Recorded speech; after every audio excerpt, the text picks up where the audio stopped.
हैं वो सुंदर विषय है हमारा, मेरा मर्म मेरा धर्म। वर्तमान समय सब जानते हैं, सबके लिए थोड़ा मुश्किल है, स्वास्थ्य की दृष्टि से, आरोग्य की दृष्टि से। ऐसे रोगों से हम लोगों का बार बार सामना पड़ रहा है, जिन पे हम डिपेंडेंट है, जिस एलोपैथी पे हम डिपेंडेंट है, वो बार बार कह रही है मेरे पास तो उसकी कोई चिकित्सा ही नहीं है। जरूरत है समाधान के लिए कहीं और जाने की। क्या हमारी भारतीय विधा में, भारतीय पद्धतियों में क्या इसका कोई समाधान है? जी हाँ है, और इसका जवाब है मर्म चिकित्सा, मेरा मर्म मेरा धर्म। आज के इस इंट्रो क्लास को स्टार्ट करते हैं। आप सबका अभिनंदन करता हूँ, स्वागत करता हूँ। तब तक हम फेसबुक पे जो हमारे दोस्त जुड़े हुए हैं उनके साथ भी जुड़ते हैं, फिर हम ये आज की कक्षा को प्रारंभ करते हैं। हमारे साथ धीरे धीरे बहुत सारे ऐसे लोग जुड़े हुए हैं जो पहले से इस कोर्स को कर चुके हैं, कई ऐसे हैं जो कल से इस कोर्स को शुरू कर रहे हैं। गणेश कल से शुरू कर रहे हैं, अर्चना कल से शुरू कर रही है, के शुक्ला जी कर चुके हैं, लता गुप्ता जी कल से कर रही है, नीरू भी कल से कर रही है, और भी जो लोग कल से ये कोर्स नहीं कर पा रहे हैं और इस कारण किसी कारण से आवाज आ रही है, मेरी आवाज आ रही है कि नहीं आ रही आपको, प्लीज बताएं। मेरे को लगता है आवाज आ रही है मेरी। परमदीप आवाज आ रही है, राकेश आवाज आ रही है? जी आवाज आ रही है, आप अपने आप का चेक कर ले, आवाज आ रही है। बहुत सारे लोग इसमें हैं, श्रेया भी कल कर रही है, सुधा कर रही है, सुमन बागड़ी कल कर रही है। मैं आप सबका अभिनंदन करता हूँ, स्वागत करता हूँ। आपने अपने जीवन के 3 महत्वपूर्ण दिन के 6 घंटे एक सुंदर कार्य को सीखने में लगाए हैं। लेकिन आज हमारी इंट्रो क्लास है, जो कल से कोर्स शुरू हो रहा है, उसी में आपको और गहराई में लेके जाएगी। जिन्होंने अभी तक कल का रजिस्ट्रेशन नहीं किया है, उनसे अनुरोध करता हूँ कि कल का रजिस्ट्रेशन अवश्य करें। 3 दिन में अपने परिवार की, अपने लिए एक सुंदर आरोग्य विधि को हम जान सकते हैं, सीख सकते हैं, जिसका एक सुंदर इतिहास है। आइए फेसबुक में जुड़े हुए अपने सभी दोस्तों के साथ मिलते हैं, फिर हम लोग आज के कार्यक्रम को आगे बढ़ाते हैं।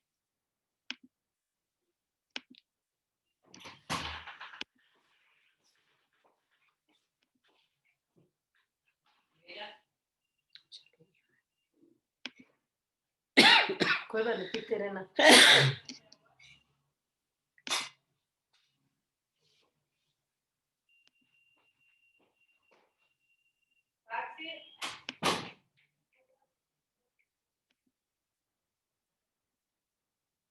जाने ऐसी जानकारी जाने जो हमारे जीवन को आगे बढ़ाने में हमें हमारी मदद करे। आप आवाज सुन पा रहे हैं मेरी?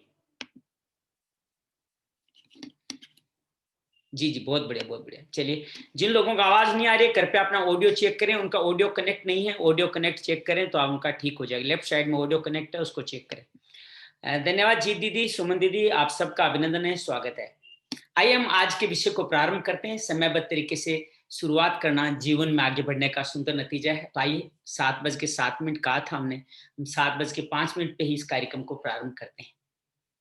तो मैं बात कर रहा था कि जो जीवन में आपका आगे बढ़ने में मदद करे, जो जीवन में आपको प्रगति के रास्ते पे ले जाया जाए, वही आपका धर्म कहलाता है। अब इसको चाहे तो संक्षिप्त संकीर्ण नजरियों में किसी विशेष नाम से जोड़ दें, नहीं तो सीधा सीधा मतलब यही है, जो जीवन में हमारे को उन्नति के रास्ते पे लेके जाए, वो ही मेरा धर्म है। जिससे मैं अपग्रेडेड हो जाऊं, वो मेरा धर्म है। वर्तमान समय में कोरोना जैसी अनेक बीमारियां हमारे को अपने जीवन के रास्ते से पदच्युत कर रही है, अर्थात हमें डाउनग्रेड कर रही है। इस समय में हमारे धर्म जो आरोग्य है, वो ही हमारा धर्म है। उस आरोग्य को हम लोग पा सके तो हमारे धर्म की प्राप्ति संभव है। ये पा सकते हैं हम हमारे मर्म स्थलों के द्वारा। तो इसलिए नाम दिया गया है आज का, मेरा मर्म मेरा धर्म। अपने मर्म स्थलों के द्वारा किस तरह से हम हमारे धर्म को पा सकते हैं, उस संदर्भ में बातचीत करते हैं। मैं एक बार फिर कह रहा हूं कि हम लोग मृत्युंजय मिशन, हरिद्वार, आयुष्मान परिवार, आदर्श भारत अहमदाबाद, अनेक अनेक संस्थाएं और जीत दीदी जैसे अनेक का अनेक हमारे दोस्त प्रेमी सखा मिलकर के इस सुंदर कार्यक्रम को आगे बढ़ाने में लगे हैं। मैं आप सभी का अभिनंदन करता हूं, स्वागत करता हूं। आइए जन जन तक इस विधा को पहुंचाएं, जन जन को के लिए उपयोगी इस विधा को घर घर तक पहुंचाएं। न केवल वो, उनका परिवार, पूरा परिवार भी आरोग्य इसके माध्यम से धारण करे। आइए आज के इस कार्यक्रम को स्क्रीन शेयर के माध्यम से मैं प्रारंभ करता हूं। आपके सामने अपनी स्क्रीन शेयर करता हूं कि इस कार्यक्रम को आगे बढ़ाते हैं।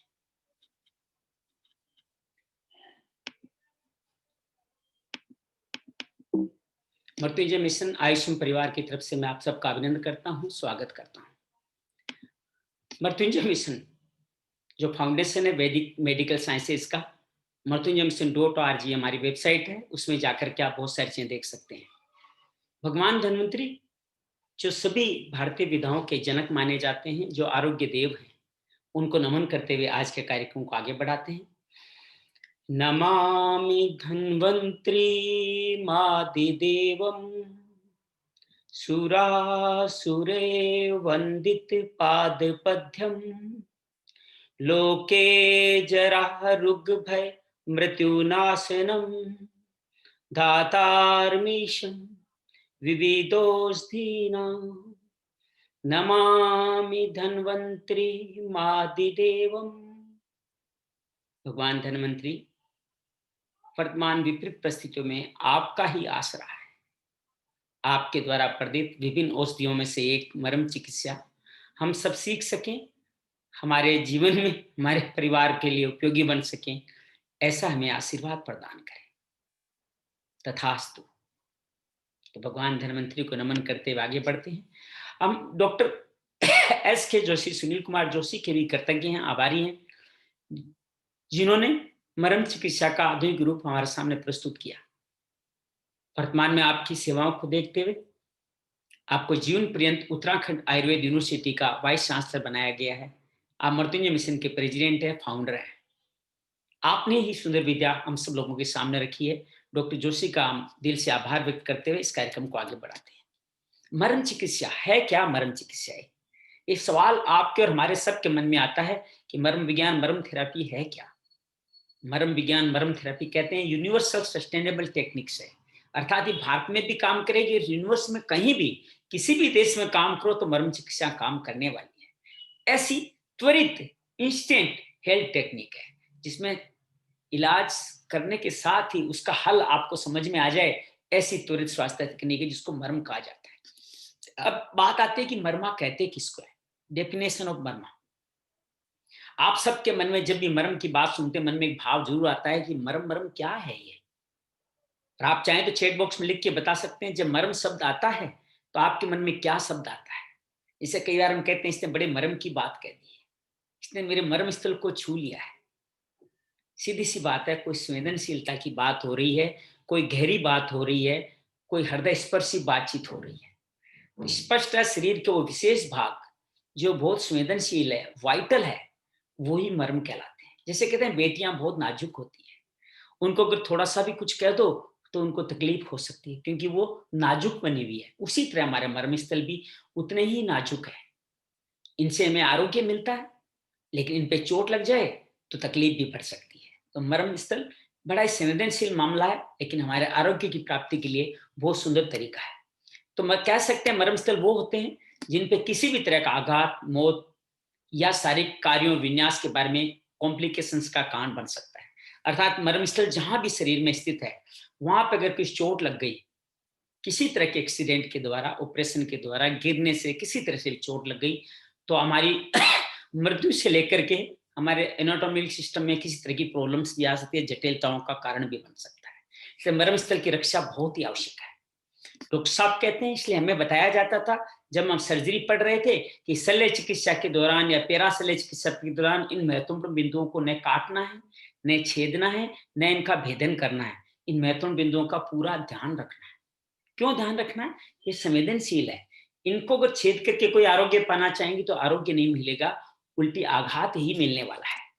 अगर इतिहास की बात करें तो भगवान राम और रावण की लड़ाई हम सबको याद है, जो अभी दशहरा का दिन संपूर्ण हुई है। रावण जब मर नहीं रहा था, उसकी नाभि में राम जी ने बाण मारा और रावण की मृत्यु हो गई। नाभि में अमृत का स्थान बताया गया है, जो उद्गम का स्थान है। नाभि 107 मर्मा में पहला मर्म है नाभि मर्म, जहां से हमारा उद्गम होता है। उद्गम मतलब मात्र शक्ति से आपका संपर्क वहीं से होता है, और माँ ही अमृत है। तो माँ के अमृत इस जगह पर अगर बाण लग जाता है तो मात्र शक्ति से अमृत से आपका रिश्ता टूट जाता है और आपकी मृत्यु हो सकती है। तो नाभि मर्म फेटल मर्मा है, अर्थात ऐसा मर्मा जिसमें चोट लगने से मृत्यु हो सकती है। राम जी जब रावण मर नहीं रहा तो यहीं पे इसी मर्म स्थल पे तीर लगा करके राम जी ने रावण का संहार किया था। तो मर्म चिकित्सा का वर्णन त्रेता युग से हमारे ग्रंथों में किया गया है। भगवान कृष्ण की बात करें, द्वापर युग की बात करें, आज से 5400 साल पहले की बात करें, लॉर्ड कृष्ण जो हर तरह से सभी कलाओं से युक्त योग्य रणवीर थे, लेकिन वो विश्राम कर रहे थे। एक छोटे से बैले का छोटा सा बाण जो चिड़िया को मारने के उपाय से चलाया गया था, उनके पैर के तल हृदय, यहाँ तल हृदय मर्म है, वहां पे उनका बाण लगा और भगवान कृष्ण ने भी तल हृदय मर्म का सम्मान करते हुए अपने प्राण त्याग दिए। तल हृदय मर्म, दूसरा मर्म जो 4 होते हैं संख्या में, वो आपके सामने मैं रख रहा हूँ, थोड़ी देर बाद बात भी करेंगे इसके ऊपर। ये डिलेड फेटल मर्मा है, अर्थात इस पे चोट लगने की थोड़ी देर बाद में आदमी की मृत्यु हो सकती है। यहाँ पे बाण चला गया और भगवान कृष्ण की मृत्यु हो गई, उन्होंने अपना शरीर छोड़ दिया। ऐसा ही उदाहरण जीसस क्राइस्ट का भी ले सकते हो, जिनको जब क्राइस्ट पे लटकाया गया तो दोनों हाथों पे और दोनों पैरों के बीच में जो सील लगाई गई, जो उनको लकड़ी की कील लगाई गई, उनसे उनका तल हृदय और मणिबंध मर्म, यहाँ मणिबंध मर्म होता है, ये दोनों व्यथित हो गए, इन दोनों पे चोट पहुंच गई, ऑक्सीजन जो फेफड़ों में जाती थी उस कारण से जानी बंद हो गई और उनकी मृत्यु हो गई। तो इस तरह से अनेक उदाहरण मिलते हैं। एक उदाहरण और शेयर करूं मैं आपके साथ में, तो ये भी राम के काल का ही है। श्रवण कुमार जो मातृ पितर भक्त थे, अपने अंधे माता पिता को तीर्थाटन करा रहे थे, रात को सरयू नदी अयोध्या में थे, माता पिता को प्यास लगी, पानी भरने के लिए सरयू नदी में गए, दशरथ जी वहां पे आखेट कर रहे थे, उन्होंने वहां पे बाण चलाया जो श्रवण के दोनों भुवों के मध्य में लगा। उनको पता चल गया मेरे से गलती हो गई है, वहां पहुंचे, श्रवण कुमार को गोदी में लिया और उस बाण को उन्होंने ज्यों ही बाहर निकाला, थोड़ी देर में श्रवण कुमार की डेथ हो गई। ये मर्म स्थल स्तपनी मर्म कहा जाता है, जो हमारे दोनों, ये भी फेटल मर्मा है, लेकिन कब होता है जब कोई बाहरी चीज अंदर चली जाए, उसको हाथ के हाथ बाहर निकाल दो तो ये फेटल बन जाता है। फॉरेन बॉडी को रिमूव करो, उसके बाहर निकालो तो वायु अंदर चली जाती है, वायु मर्मा कहा जाता है और आदमी की मृत्यु हो जाती है। तो मर्म चिकित्सा के सुंदर उदाहरण हमारे ग्रंथों में हमारे चारों तरफ आए हुए हैं। वर्तमान समय की बात करें तो ऑस्ट्रेलियन क्रिकेट खिलाड़ी फिलिप ह्यूज की भी कनपट्टी पे असंख्य उच्च मर्मा होते हैं, जो फेटल डिलेड फेटल मर्मा होते हैं, वहां पे चोट लगने से उनकी मौत हो गई, कोई बाहरी कोई तकलीफ नहीं थी। रमन लांबा भारतीय क्रिकेट खिलाड़ी है, उनकी नेपाल में सर पे बॉल लगने से उनकी भी डेथ हो गई थी। अर्थात सीधी सी बात है, मर्म स्थल पे चोट लगने से मृत्यु हो सकती है। तो मर्म स्थल का बड़ा महत्व है। जैसे कि हम अक्सर देखते हैं आकस्मिक मामलों में, अचानक एक्सीडेंट हुआ है, बड़े पैमाने पर बाहर की चोट लगती है, खून बहुत आता है, हड्डियां भी टूट जाती है, फिर भी आदमी बच जाता है। फिर कुछ व्यक्ति जिनको लगता है कहीं चोट ही नहीं आई है, फिर भी आदमी की मृत्यु हो जाती है। फर्क क्या है दोनों में? जिनके चोट लगी हुई दिख रही थी उनके मर्मस्थल बच गए, जिनकी चोट लगी हुई नहीं दिख रही थी फिर भी मृत्यु होगी कि उनके मर्मस्थलों पर चोट लग गई। तो सीधी सी बात यह है, सीधे सी समझने वाली बात है, मर्मस्थल की गंभीरता को समझे। जब महत्वपूर्ण बिंदु मर्मस्थल पर चोट लगने से घायल व्यक्ति मर सकता है, तो महत्वपूर्ण बिंदु मनुष्य के अस्तित्व से हम सब के लिए बड़े महत्वपूर्ण है। कहते हैं कि हम सब लोग ईश्वर की संतान हैं, हमारे अंदर सब में ईश्वर के गुण हैं। देखो, हर पिता के गुण उनके बेटों में आते ही हैं। हम सब लोग अगर ईश्वर की संतान हैं, ईश्वर के पुत्र हैं, तो उनके गुण भी हमारे अंदर आएंगे। हमारे धार्मिक ग्रंथों में भी लिखा गया है कि हमारे शरीर में सब जगह देवताओं का वास है। देवी कवच आपने नवरात्रा में सुना होगा कि पूरे शरीर में देवी, इस शरीर के एक एक चक्र पे देवी तत्व का वास है। विष्णु, ब्रह्मा, शिव जी सबका वास बताया गया है। तो ये शरीर जहां, और गीता में तो भगवान यही कहते हैं, सर्वभूतान हृदय देशे तिष्ठति अर्जुन, मैं सबके हृदय में निवास करता हूँ। रामचरितमानस भी तो यही कहता है, पवन तनय संकट हरण मंगल मूर्ति रूप, राम लखन सिया सहित हृदय बसौ सुरभूप। सब कुछ हृदय में विराजित है, तो वो शरीर मंदिर क्यों नहीं है? उसको व्याधि मंदिर क्यों कह दिया गया? यूं क्यों कह दिया कि ये बीमारियों का घर है? नहीं, ऐसा नहीं है। ये शरीर देव स्थान है, देवता इसमें निवास करते हैं। क्यों? ईश्वर की संतान है, उसके गुण हमारे अंदर भी है। तो फिर ईश्वर ने क्या हमें ऐसे ही खाली भेज दिया होगा? हमारे इस जीवन में भेजने के साथ क्या इलाज के साधन नहीं भेजे होंगे? एक छोटी सी कहानी मैं आपके साथ शेयर करता हूँ, आपको समझ में आ जाएगा ईश्वर ने हमें क्या क्या दे के भेजा है। याद कीजिए आप अपने बच्चे का, भाई का वो दिन, जो पहली बार आप उसको स्कूल भेज रहे थे। आजकल 3 साल, 2.5 साल, 4 साल की उम्र बच्चे को भेज दिया जाता है। मैं तो 5 साल की उम्र में गया था। तो बच्चे को तैयार किया जाता है, उसका बैग पैक लगाया जाता है, यहाँ पे रुमाल से लटकाई जाती है, भाई नौजी आए तो पूछ लेना वगैरह वगैरह समझा के। बच्चा बड़ा टेंस होता है, लेकिन बड़ा वीरता से, एक जैसे युद्ध लड़ने जा रहा है बच्चा, तैयार होकर जाता है। माँ भी बड़ी बेचैन होके अपने हृदय के टुकड़े को स्कूल भेजती है। स्कूल से आने का टाइम 12 बजे होता है, लेकिन माँ 11:30 बजे से दरवाजे पे खड़ी होती है। मेरा लाल पहली बार गया है, मेरी मुन्नी पहली बार गई है। जब घर आती है मुन्नी, तो देख के उसकी आंखें लाल, चेहरा मुरझाया हुआ, माँ का हृदय रो बैठता है। मेरे बेटे को क्या हुआ, ऐसा क्यों हो गया? वो बच्चे के पास जाती है, गोदी में लेती है, हृदय से लगाती है। तब उसको पूछती है, क्या हुआ बेटा, तुम उदास क्यों? माँ, मुझे बहुत भूख लगी थी, प्यास भी बहुत लगी थी, मैं भूखा मर गया, प्यासा मर गया, मैं नहीं जाऊंगा। माँ ने कहा, ऐसा क्या हुआ बेटा, मैं तो तुम्हारे लिए सब कुछ कहाँ भेजा माँ? अरे तुम अपना टिफिन खोल के तो देख था, तुम्हारी बैग में मैंने खाने का भी डाला था, पानी का भी डाला था, सब कुछ डाला था, फिर खोल के दिखाती है। बेटा कहती, मुझे तो पता ही नहीं। तो भगवान ने भी उस माँ की तरह हमारे को इस पृथ्वी पे सब रोगों के इलाज के साथ भेजा है।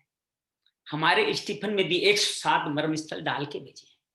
हम किसी भी तरह का हमारा रोग हो, उन सब रोगों का निदान उन 107 मर्म स्थलों के द्वारा हो सकता है। जरूरत है हम उस बच्चे की तरह न करें, अपने टिफिन को, अपने बैग को, अपने शरीर के अंदर 107 मर्म स्थल को देखने का साहस करें, उनको ढूंढने का साहस करें, उस जीवन में मिले हुए प्रसाद को उपयोग करने का हिम्मत करें।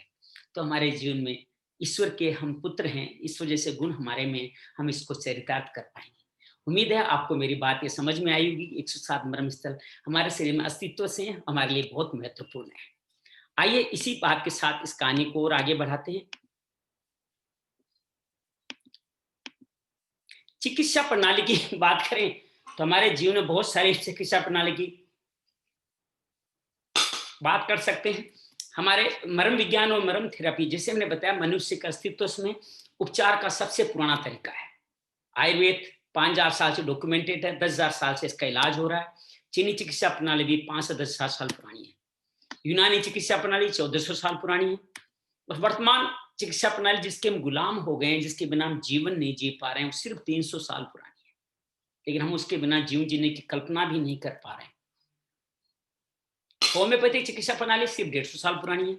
और अनेक चिकित्सा प्रणालियां समय समय पे थी, वो धीरे धीरे विभिन्न प्रचार प्रसार और पोषण के अभाव में लुप्त होती चली गई, आज अस्तित्व में भी नहीं है। तो मर्म विज्ञान, मर्म थेरेपी सार्वभौमिक पूरे विश्व में एक साथ काम करने वाली परमानेंट चिकित्सा प्रणाली है, जो पृथ्वी पर जब से इंसान हम आए, जैसे मैंने अभी बात की, जो ही धरती पे शरीर आया साथ में मर्म स्थल भी आए। जब से हम इंसान आए तब से मर्म चिकित्सा प्रणाली है। इसके अगर इतिहास में जानना चाहें तो वेदों को देखें, तो वेदों में लिखा गया है अथर्ववेद में 4 तरह की चिकित्सा प्रणालियों के बारे में। पहली चिकित्सा प्रणाली है अथर्वाणी। ये चिकित्सा प्रणाली उस समय में चला करती थी जब हर व्यक्ति बड़ा सात्विक जीवन जिया करता था। किसी व्यक्ति के जीवन में कोई समस्या होती तो विशेष स्थलों पे या विशेष गुरुओं की शरण में जाके सिर्फ बैठ जाते थे और उनके इलाज अपने आप बगैर बताए हो जाते थे। धीरे धीरे मान्य मूल्य कम होते चले गए, जो शक्तियां थी वो भी धीरे धीरे सीमित होती चली गई। तो दूसरी विधि आई आंगी राशि, अंग राशि, अर्थात अंग को स्पर्श करके, जिसका मर्म चिकित्सा उदाहरण है। फिर ये समझ लीजिए अब त्रेता युग, वो सतयुग की बात कर रहे हैं तो त्रेता युग की बात कर रहे होंगे। तब मान्य मूल्यों कुछ ह्रास हुआ तो आश्रम में या ऋषि के पास जाते थे, बताते थे मेरे कंधे पे दर्द है, तो वो क्या करते थे, एक पॉइंट दबाते थे और आप ठीक होके आ जाते थे। तो दूसरे को बताते थे, दूसरा स्पर्श करता था तो आपकी चिकित्सा हो जाती थी। तो मर्म चिकित्सा सबसे पहले चिकित्सा प्रणाली मर्म चिकित्सा। पहले वाली तो सिर्फ आशीर्वाद था, चिकित्सा के रूप में जिसका प्रयोग किया गया वो मर्म चिकित्सा ही थी। तीसरी देवी, अर्थात पंच महाभूतों के आधार पर पृथ्वी जल अग्नि वायु आकाश के असंतुलन को सम्मान करके उनके द्वारा खान पान दे करके इसको ठीक किया जाता था। 5 मनुष्य जा, जिसमें बाकी सारी चिकित्सा प्रणाली आती है, जिसमें मनुष्य निर्मित औषधियां दी जाती है। चाहे एलोपैथी की बात करें, आयुर्वेद की बात करें, होम्योपैथी की बात करें, यूनानी की बात करें, चीनी चिकित्सा पद्धति की बात करें, सभी चिकित्सा पद्धतियां इस मनुष्य द्वारा निर्मित इन चिकित्सा प्रणालियों में ही आती है। तो हम समझ सकते हैं कि आंगिरासी चिकित्सा प्रणाली रूप में मर्म चिकित्सा वर्षों से, सदियों से हमारे जीवन में भाग निभा रही है।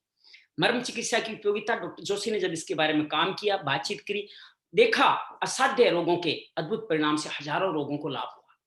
वो रोग खुद डॉक्टर साहब आयुर्वेद सर्जन रहे, बहुत सारे रोगों का इलाज नहीं कर पाते थे, बड़े निराश होते थे लोग, से तकलीफ पाते थे। उन्होंने अपने गुरु निगमानंद जी के सानिध्य में, उनके आशीर्वाद से मर्म चिकित्सा को पुनर्भाषित किया, उसके जो कमियां थी उनको क्लीन किया, हम सब के लिए उपलब्ध कराया। पहले अपने रोगियों पे, अपने पर इसका उपयोग किया, अच्छे परिणाम मिलने पे अपने रोगियों पे उपलब्ध इनका प्रयोग किया, और जब बहुत सुंदर परिणाम मिले तो जन जन के लिए उन्होंने इसको पहुंचाया। डॉक्टर साहब का कहना है लाइफस्टाइल डिजीज, चाहे मधुमेह हो, दर्दनाक घुटने की बीमारियां हो, चाहे हाइपरटेंशन हो, जिसका आम चिकित्सा प्रणाली में जिनका कोई इलाज नहीं है, लाइफस्टाइल डिजीज को हर बार दवाई देकर के और बढ़ाया जाता है, इन दवाई के माध्यम से समाधान नहीं मिलता, उन सब का भी मर्म चिकित्सा के द्वारा इलाज आसानी से संभव है। बुजुर्गों की बात करें, घुटने की बीमारियों से हाइपरटेंशन से लेके आर्थराइटिस जैसी अनेक बीमारियां हैं, और विकलांग जैसे सेरेब्रल पल्सी के पेशेंट्स हों या अनेक तरह की किसी तरह की विकलांगता हो, उन सभी के अंतर्गत मर्म चिकित्सा से उनके जीवन की क्वालिटी में सुधार लाया जा सकता है, उनके रिहेबिलिटेशन में बहुत सुंदर मदद मिल सकती है। ये सुंदर मर्म चिकित्सा प्रणाली हमारे सामने है, लेकिन आधुनिक चिकित्सा विज्ञान जिसका हम गुलाम बन गए हैं, आइए उसके बारे में थोड़ी बात करते हैं। आधुनिक शिक्षा प्रणाली में अरबों डॉलर का निवेश किया जाता है। निवेश शब्द यूज कर रहा हूं मैं, अर्थात इन्वेस्ट किया जाता है। इन्वेस्ट आप सब जानते हैं, कमाई करने के लिए किया जाता है।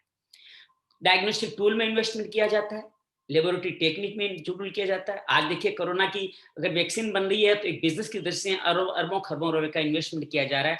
बहुत सारी कंपनियों की बैलेंस शीट अगले साल इसीलिए भारी हो जाएगी कि उन्होंने सबसे पहले टीका बनाया है और 1 के 4, 4 के 16 करने वाले हैं, जिसके माध्यम से उनको बहुत सारा कमाई होने वाले है। लेकिन उपचार के मामले में शुद्ध लाभ बहुत सीमित है। हो सकता है आप और हम सब ये टीका लगाएं अगले साल, लेकिन अभी भी बार बार विसंगतियां आती रहती है कि कितना लाभदायक है, कब लाभदायक है, कितना लाभदायक है। लेकिन हम सब लोग इसके गुलाम होते जा रहे हैं, इसलिए हमारा खेल आगे बढ़ता जा रहा है। आधुनिक चिकित्सा विज्ञान में ये सब चीजें हमारे साथ घटती जा रही है। 1978 में, आज से करीब 42 साल पहले, रूस का हिस्सा था अल्माटा, वहां पे भारत के राष्ट्रपति भी, प्रधानमंत्री मोरारजी देसाई भी उसमें गए थे, और बहुत सारे विश्व के नेता वहां इकट्ठे हुए थे कि हम एक संकल्प लेते हैं। एक डिक्लेरेशन दिया उन्होंने कि सन 2000 तक सभी लोगों को स्वास्थ्य आरोग्य प्रदान करेंगे, सभी को प्राथमिक चिकित्सा प्रणाली देंगे, स्वास्थ्य सबको जन्मसिद्ध अधिकार है, समानता के आधार पर देंगे, और ऐसी टेक्नोलॉजी देंगे जो सबके लिए सुगम हो। दूसरे इंटरसेक्टर डेवलपमेंट, होम्योपैथी हो, मरमा हो, एलोपैथी हो, सबका आपस में डेवलपमेंट होगा, पूरी कम्युनिटी का इसमें पार्टिसिपेशन होगा। ये डिक्लेरेशन कहा गया कि 2000 सन 2022 साल बाद में पूरे विश्व से रोग का खात्मा करना है। पूरे विश्व के लोगों ने बैठ के प्रण लिया, और आप हम जानते हैं कि 22 साल बाद में बीमारियां बढ़ी है, घटी है? कौन बताएगा? बीमारियां बढ़ी है या घटी है? बीमारियां बढ़ गई है ना, जी ठीक है, बीमारियां और ज्यादा बढ़ गई है। ये आज तक ये संकल्प अधूरा है। तो कुछ थोड़ा बहुत काम हुआ है, थोड़ा बहुत टीकाकरण, जब भी बात करते हैं टीकाकरण की बात करते हैं, बाकी सारी चिकित्सा प्रणाली की जरूरत कहाँ रह गई? ओआरएस का घोल जरूर बना। आज भी अमेरिका में खाली स्वास्थ्य व्यय की वजह से लोग दिवालिया होते जा रहे हैं। आज देखिए अमेरिका जो विश्व का सबसे अमीर देश है, वहां कोरोना किस तरह से हावी हो रहा है। भारत से ज्यादा आरोग्य सुविधाएं हैं, लेकिन उनका जीवन जीने की शैली से, उनके जीवन जीने की चिकित्सा प्रणाली इतनी महंगी होने की वजह से लोग बाग अपने जीवन को जी नहीं पा रहे हैं। कहते हैं स्वस्थ जनता राष्ट्रीय खजाना होती है। अगर हम स्वस्थ हैं तो हमारा देश भी समृद्ध होता चला जाएगा। कदम जो उस वक्त उठ जाने चाहिए थे, जो आज तक नहीं उठे, सबको पौष्टिक भोजन मिल जाता तो हो सकता है बहुत सारी बीमारियां खत्म हो जाती। लेकिन आज भी कहते हैं कि विश्व की 1/3 जनता बिना पौष्टिक भोजन के अभाव में रोज सोती है। स्वच्छ मिनरल से पानी तो 40% लोगों को नहीं मिल पाता। जो पानी मिलता है वो भी आजकल फैशन के तौर पे आरओ डेड वाटर मिलता है, जिससे मिनरल्स होते नहीं है और जीवन में बहुत सारी समस्याएं वो पैदा करता रहता है। साफ सफाई जो बीमारियों को बचाने में मदद कर सकती है, आज तक नहीं मिली। आज तक सब जगह स्वच्छ भारत जैसा अभियान चला करके स्वच्छता को धारण करने की कोशिश की जाती है। पानी की कमी होने जाने वाली है, क्योंकि हम लोग पानी की इज्जत नहीं कर पा रहे हैं। 100 ml यूरिन करने के बाद में 5 लीटर पानी उस 100 ml को यूरिन को बहाने में लगा देते हैं। स्वच्छ पानी को नाली में बहा रहे हैं बार बार। संकल्प लें, 100 ml यूरिन के लिए 5 लीटर पानी नहीं बहाएंगे, बाल्टी रखें, एक मग से डाल दें या नहीं डालें तो क्या फर्क पड़ जाएगा। प्लीज अपने पानी की बचत करें, ये हम सबकी सामूहिक संपत्ति है। ये मत सोचिए मेरे घर कल आ जाएगा, ये बहुत बड़ा अपराध है पानी को बर्बाद करना। मलेरिया, आज 40 साल बाद में मलेरिया बढ़ता जा रहा है। आज तक कोई ऐसी विशेष मच्छरदानी नहीं बनी जिसमें रहकर क्या मलेरिया से मुक्त हो जाए। बनी है तो एक ऑल आउट जैसी कोई एक विधा जो आधुनिक चिकित्सा प्रणाली की देन है, जो अनेक अनेक बीमारियों को हमारे अंदर लाती जा रही है। हर बार सिगरेट पे नया कर लगा देते हैं, एल्कोहल पे नया कर लगा देते हैं, लेकिन उस बैन नहीं लगाते। हालात ये जितना गवर्नमेंट को टैक्स मिलता है उससे ज्यादा इनसे जनित बीमारियों के निवारण में गवर्नमेंट को स्वास्थ्य सुविधाओं में ज्यादा खर्च हो जाता है। लेकिन आज भी गवर्नमेंट इन पे टैक्सेशन लगा देती है, लेकिन इनको बंद नहीं करती है। आज अभी बिहार में चुनाव हो रहा है, आप सब जानते हैं कि महिलाएं कह रही है कि आपने शराबबंदी पे रोक लगा दी, हमारे लोगों ने शराब छोड़ा नहीं है, उन्हीं को अभी भी शराब मिल रही है। पहले 1 रुपए की जो चीज मिलती थी, अब वो 4 रुपए की मिल रही है और हमारा परिवार और गरीब होता जा रहा है। जरूरत है इनको बंद करना, पूरे देश भर में बंद करना, तभी हम आरोग्य पा पाएंगे। झूठ साथ में एक और भी है, मरम चिकित्सा जैसी चिकित्सा हर घर तक पहुंचे, ताकि हम सब चीजों के समाधान से बिना किसी खर्चे के मुक्ति पा सके। क्योंकि स्वस्थ शरीर सबका अधिकार है, लेकिन ऐसा है नहीं। जो ज्यादा खर्च करते हैं, जापान के लोग अमीर है, वो 82 साल तक जीवित रहते हैं। भारत के लोग मध्यम खर्च करते हैं, 68 साल तक जीवित रहते हैं, 68 ईयर तक। सियरालियोन जो अफ्रीकी देश है, वहां सिर्फ 32 वर्ष तक ही लोग जीवित रहते हैं। स्वास्थ्य व का समृद्धि से रिश्ता जुड़ गया है, जबकि हम तो ये चाहते थे स्वास्थ्य सबका जन्मसिद्ध अधिकार है। उच्च आय वर्ग जिनकी इनकम वैसे ही बहुत ज्यादा है, वो फिर 7% खर्च करते हैं, 75 वर्ष तक जीवित रहते हैं। मध्यम आय वर्ग जिनकी इनकम कम है, 4% खर्च कर पाते हैं, 68 वर्ष जीवित रहते हैं। गरीब लोग जो 0 से 3% तक खर्च करते हैं, सिर्फ 52 वर्ष तक ही जीवित रह पाते हैं। सीधी सी बात है, पैसा है तो आप स्वस्थ हैं, पैसा नहीं है तो आप स्वस्थ नहीं है। स्व चिकित्सा की शक्ति, मरम चिकित्सा एक ऐसी शक्ति है जिसके द्वारा हमने अपने आप को न केवल शारीरिक रूप से बल्कि मानसिक और आध्यात्मिक रूप से फिट रख सकते हैं। बड़ी बात है साहब, हम एलोपैथी के पास जाते हैं, शरीर की चिकित्सा करते हैं तो भी बहुत है, उसके भी कई साइड इफेक्ट लगा के ले आते हैं। लेकिन मरम चिकित्सा दावा कर रही है कि आप न केवल शारीरिक रूप से बल्कि मानसिक रूप और आध्यात्मिक रूप से भी आप फिट रह पाएंगे। कल से जो कोर्स शुरू हो रहा है, हम लोग लगभग 60वां कोर्स कर रहे हैं। 60 नहीं, कुछ ज्यादा ही हो गया होगा, मुझे गिनती भी याद नहीं रहती। तो आप सबसे अनुरोध करूंगा कि इस बहुत संक्षिप्त से इस कोर्स को आप जरूर करें। इस कोर्स में जो दावा किया जा रहा है उसको खुद परखें, क्या शारीरिक मानसिक आध्यात्मिक रूप से फिट रखने का कार्य मरम चिकित्सा कर सकती है क्या। आइए, आप सबका अभिनंदन करता हूँ, स्वागत करता हूँ। कल सुबह 7 से 9, शाम को 6 से 8 के कोर्स में आप अपने आप को रजिस्टर कीजिए।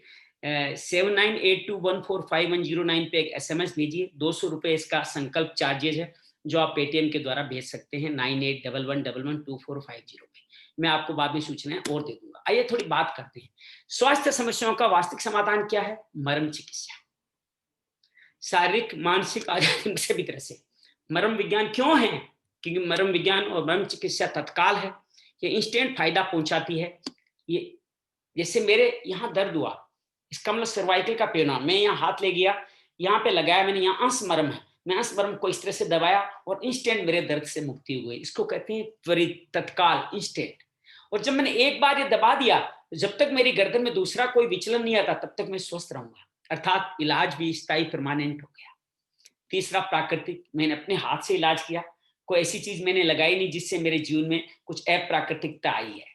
तो इस तरह से हम कार्य कर सकते हैं। आदरणीय राकेश जी करके देख रहे हैं, ये हमारे सर्वाइकल के लिए बहुत सुंदर तरीका है अंशमरम, जिसको हम आज भी थोड़ा सीखेंगे, कल तो हम नियमित रूप से सीखने वाले हैं। और उपचार बिना किसी दवा के संभव है। मैंने कोई दवाई भी नहीं ली, मुंह से कुछ लिया नहीं, सिर्फ अपना हाथ यहाँ लेके गया, ये पॉइंट को मैंने आइडेंटिफाई किया, उसको ऐसे दबाया तो मेरा उपचार बिना दवा के हो गया, बिना किसी साइड इफेक्ट के हो गया। तो ये सुंदर विधा मर्म विज्ञान मर्म चिकित्सा हमारे पास है। मर्म विज्ञान की ऐतिहासिक पृष्ठभूमि के बारे में पहले भी बात कर चुके हैं। अब क्वेश्चन ये आता है, इतनी सुंदर मर्म चिकित्सा थी तो धीरे धीरे लुप्त क्यों होती चली गई। कहते कि जो जो मान्य मूल्यों का ह्रास होता चला गया, जब व्यक्ति हर एक चीज में अपना प्रॉफिट देखने लग गया, दूसरों का प्रॉफिट बंद कर दिया, तो धीरे धीरे मर्म चिकित्सा भी लुप्त होती चली गई। रीजन क्या था, जब आदमी को कुछ पता चल गया कि इसके नाजुक स्थल है, जैसे मैंने कहा मर्मा संवेदनशील स्थल होते हैं, तो युद्ध कलाओं में इसका यूज होने लग गया, मान्य मूल्य खत्म हो गए। तो जब आप युद्ध करते हो तो आपको बाण वहां मारना, वहां बड़ा नाजुक स्थल है। और आजकल तो आप देख रहे हो चीजें बहुत ज्यादा घट रही है कि आप कहाँ मार्क करते हो, रिश्तेदार भी हो, प्रेमी भी हो, जहां उसका संवेदनशील हिस्सा होता है वहीं पे आप चोट पहुंचाते हो, चाहे बिजनेस की हो, व्यवहार की हो या बातचीत के अंदर हो। तो ऐसी मर्म चिकित्सा धीरे धीरे युद्ध कला में यूज होने लगी। चाहे तीर लगा रहे हैं, आप गोली मार रहे हैं, या जल्ली कट्टू जैसी प्रणाली बता रहे हैं। आप महाभारत में भी देखेंगे तो अंत में दुर्योधन और भीम की लड़ाई में जंघा के ऊपर वार कर दिया गया था, जो भी एथिक्स के खिलाफ था, अर्थात मान्य मूल्य खत्म होते चले गए। तो फिर वैज्ञानिकों ने कहा कि जो चिकित्सा प्रणाली सबको आरोग्य प्रदान करती है, वो अगर सबको मौत प्रदान करेगी तो कैसे काम चलेगा। तो फिर उन्होंने इसको सिखाना बंद कर दिया, कुछ विशेष अपने शिष्यों तक, विशेष विधाओं तक ही संपन्न रहा। लेकिन उस समय के वैज्ञानिक बड़े ही गुणी थे। उन्होंने कहा ऐसा कैसे काम चलेगा, लोगों को आरोग्य कैसे मिलेगा। तो उन्होंने कुछ रिचुअल्स बनाए, धर्म से जोड़ दिया उनको, और धर्म से जोड़ करके उन रिचुअल्स के साथ इस मर्म चिकित्सा को जोड़ दिया। जैसे कुछ उदाहरण मैं आपके सामने रखना चाहता हूँ। जैसे माताओं बहनों को यहाँ मध्य में मांग भरने की यहाँ आदत डालेगी, हेयर लुक जिसको कहते हैं। यहाँ पे सीमंत मर्मा है, 5 सीमंत मर्मा है जो हमारे मानसिक रूप से मन को संतुलित करने का काम आते हैं। आपने देखा होगा महिलाएं ज्यादा शांत रहती है पुरुषों के बजाय, क्योंकि वहां जो सेंटर में जो खुला हिस्सा रखती है उसमें अगर ऑर्गेनिक रूप से या प्राकृतिक रूप का सिंदूर भरती है तो उनके जीवन में आरोग्य अपने आप आता चला जाता है। तो इस सीमंत वर्मा को आरोग्य से या स्वाग से जोड़ के रखा गया। यहाँ पे तिलक लगाने की, पुरुषों में चंदन का, महिलाओं के अंदर टिक्की लगाने की परंपरा क्यों रखी गई। यहाँ पे स्तपनी मर्म है जो तिलक से स्टिमुलेट होता है, जाने अनजाने आप स्टिमुलेट करते रहे। आपके कर्ण भेदन की परंपरा हो, चाहे नासिका भेदन की परंपरा हो, चाहे आपके कलावा बांधने की परंपरा हो, चाहे करधनी बांधने की परंपरा हो, या आपके एंकल पे आप पाजेब पहनने की परंपरा हो, ये सारी सारी कहीं न कहीं मर्म स्थल को ही स्टिमुलेट करने के तरीके थे। हम उनके माध्यम से अपने आरोग्य वर्षों तक पाते रहे, चाहे हम धर्म के नाम पे करते रहे, चाहे परंपरा के नाम पे करते रहे। इसी तरह हमारी एक सुंदर परंपरा हमारी वैदिक विधा में डालेगी, अंगन्यास करन्यास। अर्थात कोई भी आप वैदिक यज्ञ शुरू करो, कोई भी हवन शुरू करो, तो पहले पंडित जी आकर के आप कहते थे पहले शिखा बंधन कीजिए, फिर दाहिने कंधे पे हाथ ले जाइए, फिर बाएं कंधे पे हाथ ले जाइए, फिर दाहिने ऊपरी बाजू, ये बाजू, ये बाजू, ये बाजू, अंत में कहते ओम ह्रीम क्लीम शस्त्राय फट। इस तरह से आपको बार बार अंगन्यास करन्यास की विधा 1-2 मिनट में सिखाई गई। अब वो विधा थी क्या? अल्टीमेटली कहीं न कहीं मर्म चिकित्सा करना ही था। आप कम से कम किसी डर से, किसी विधान से, किसी संस्कार से जाने अनजाने मर्म चिकित्सा करते रहो, इसका समाधान उसके माध्यम से किया गया। तो मर्म चिकित्सा हमारे बीच जाने अनजाने हमेशा से मौजूद रही है, जिस कारण से हम आरोग्य भी पाते रहे हैं। समस्या अब ज्यादा बढ़ गई है। अब हम लोग इन वैदिक परंपराओं को, इन संस्कृति की जिम्मेदार इन आवश्यकताओं को भी भूलने लग गए। अब हमारे को तिलक लगाना अच्छा नहीं लगता, हमारे को सिंदूर लगाना अच्छा नहीं लगता, हमें कर्ण भेदना अच्छा नहीं लगता, हमें जनेऊ बांधना अच्छा नहीं लगता, हाथों में कलाव बांधना अच्छा नहीं लगता, करधनी पहनना अच्छा नहीं लगता, हमें पाजेब पहनना अच्छा नहीं लगता। अंगन्यास करन्यास तो पुराने जमाने की बातें कही जाती है। इस कारण से हमारे जीवन में ये मर्म शिक्षा जो छोटे छोटे रूप में मौजूद थी वो भी धीरे धीरे लुप्त होती चली जा रही है और हम आरोग्य को खोते चले जा रहे हैं। तो मर्म चिकित्सा अंगन्यास करन्यास जैसी अनेक विधाओं से बनकर के बनी है, जिसको आज हम चिकित्सा के रूप में सीखने जा रहे हैं। तो ऐतिहासिक पृष्ठभूमि में मर्म ज्ञान अंगन्यास से उत्पन्न है, जिसके बारे में अभी मैंने बात की। सभी आध्यात्मिक अनुष्ठानों का अंगन्यास महत्वपूर्ण हिस्सा होता है, जिसके माध्यम से कार्य किया जाता है। आइए 107 मर्म स्थलों का एक थोड़ा हल्का सा अनुभव करते हैं। जो लोग कल से बेसिक कोर्स कर रहे हैं उनको तो हम 3 दिन के बेसिक कोर्स, और आप लोग इसका एडवांस भी करना चाहेंगे तो 20 नवंबर दिवाली के बाद में इसका एडवांस कोर्स 7 दिन का होगा, तो इसको अच्छी तरह जान पाएंगे। लेकिन सिर्फ परिचय देने के लिए मैं बताना चाहता हूँ कि 107 मर्म स्थल हमारे शरीर में होते हैं। ये कहाँ कहाँ स्थित है, बस सिंपल खाली देख लीजिएगा। हाथों में हमारे 22 मर्मा है, 11 इस हाथ में, 11 इस हाथ में। ऐसे पैरों में 22 मर्मा है। हाथों वाले को यूई कहा जाता है, अपर एक्सट्रीमिटी, पैरों वाले को लोअर एक्सट्रीमिटी कहा जाता है, ये एली कहा जाता है। चेस्ट एंड एब्डोमेन, हमारे चेस्ट से लेके नीचे तक, पेट तक 12 मर्मा है। हमारे बेक में 14 मर्मा, गर्दन से ऊपर 37 है, गर्दन में 14 है, ऊपर 23 मर्मा है। तो इस तरह से 107 मर्मा का लोकेशन के आधार पर ऐसे डिवाइडेशन किया गया है। हम जब एडवांस कोर्स करेंगे तो इन सारे मर्मा को एक एक करके जानेंगे। इस मर्मा को कैसे स्टिमुलेट किया जाता है, इस मर्मा के क्या क्या फायदे होते हैं, उसको अपन कैसे जीवन के आरोग्य के रूप में धारण कर सकते हैं। तो ये मत सोचिए कि 107 मर्मा बड़ा ही दुर्भर है, कैसे 107 मर्मा के नाम याद करेंगे, ऐसा नहीं है। कुछ मर्मा 2 है, कुछ 4 है, कोई 8 है, एक तो सिर्फ 6 मर्मा ही एक है, बाकी सब 2 से ज्यादा ही है। कुल मिला के 50 से भी कम संख्या है जिनके माध्यम से आप पूरे मर्म स्थल को जान सकते हैं। 50 मर्म के नाम याद करने हैं, उस 50 में से भी सिर्फ 15-20 नाम ही ज्यादा महत्वपूर्ण है, जिससे हमारी अनेक चिकित्सा प्रणाली संपन्न हो जाती है। तो आप अपने आप को आरोग्य प्रदान करने के लिए कम से कम जानकारी के साथ भी अपने आप को आरोग्य प्रदान कर सकते हैं। आइए बात को आगे बढ़ाते हैं, ये मर्म थेरेपी कैसे की जा सकती है, मर्म थेरेपी के प्रकार क्या हो सकते हैं। तो पहला है सेल्फ मर्मा थेरेपी, जो हम बेसिक कोर्स में कल 3 दिन में सीखने वाले हैं। ये स्वास्थ्य रक्षण पे आधारित है, अर्थात जो स्वस्थ व्यक्ति है उनका स्वास्थ्य बना रहे। जैसे भी कोरोना का काल चल रहा है। सुरक्षित कौन है? जिसकी इम्यूनिटी बरकरार है, अर्थात जिसकी रोग प्रतिरोधक क्षमता अच्छे स्तर पे बनी हुई है। वो कैसे बनेगी? आप अपनी सेल्फ मर्मा थेरेपी करना सीखेंगे, डेली 10-15 मिनट इसमें लगाएंगे, तो आप जीवन में आगे बढ़ने का कार्य कर देंगे। आपके स्वास्थ्य की रक्षा होती रहेगी, आपकी इम्यूनिटी बढ़ती चली जाएगी। तो ये बीमार व्यक्तियों के लिए नहीं है, ये स्वस्थ व्यक्तियों के लिए सेल्फ मर्मा थेरेपी, ताकि नित्य इसका जीवन में इसको धारण करें और जीवन में आरोग्य पाते रहें। दूसरी है क्यूरेटिव मर्मा थेरेपी, ये हम एडवांस कोर्स में सीखने वाले हैं, क्यूरेटिव और फॉलो मर्मा थेरेपी। तो पहली विधि में अपने आप को स्वस्थ रखा जाता है। दूसरी विधि में जब आप इसका अभ्यास बढ़ा देते हैं, क्योंकि आजकल कोरोना के कारण सामने सामने बढ़ाना संभव नहीं है, तो फिर आप 10-15 दिन का सेल्फ मर्मा अभ्यास करते हैं। फिर अगले 7 दिन का हम लोग ऑनलाइन क्यूरेटिव मर्मा थेरेपी क्लास इस बार शायद 20 नवंबर से करेंगे हम लोग।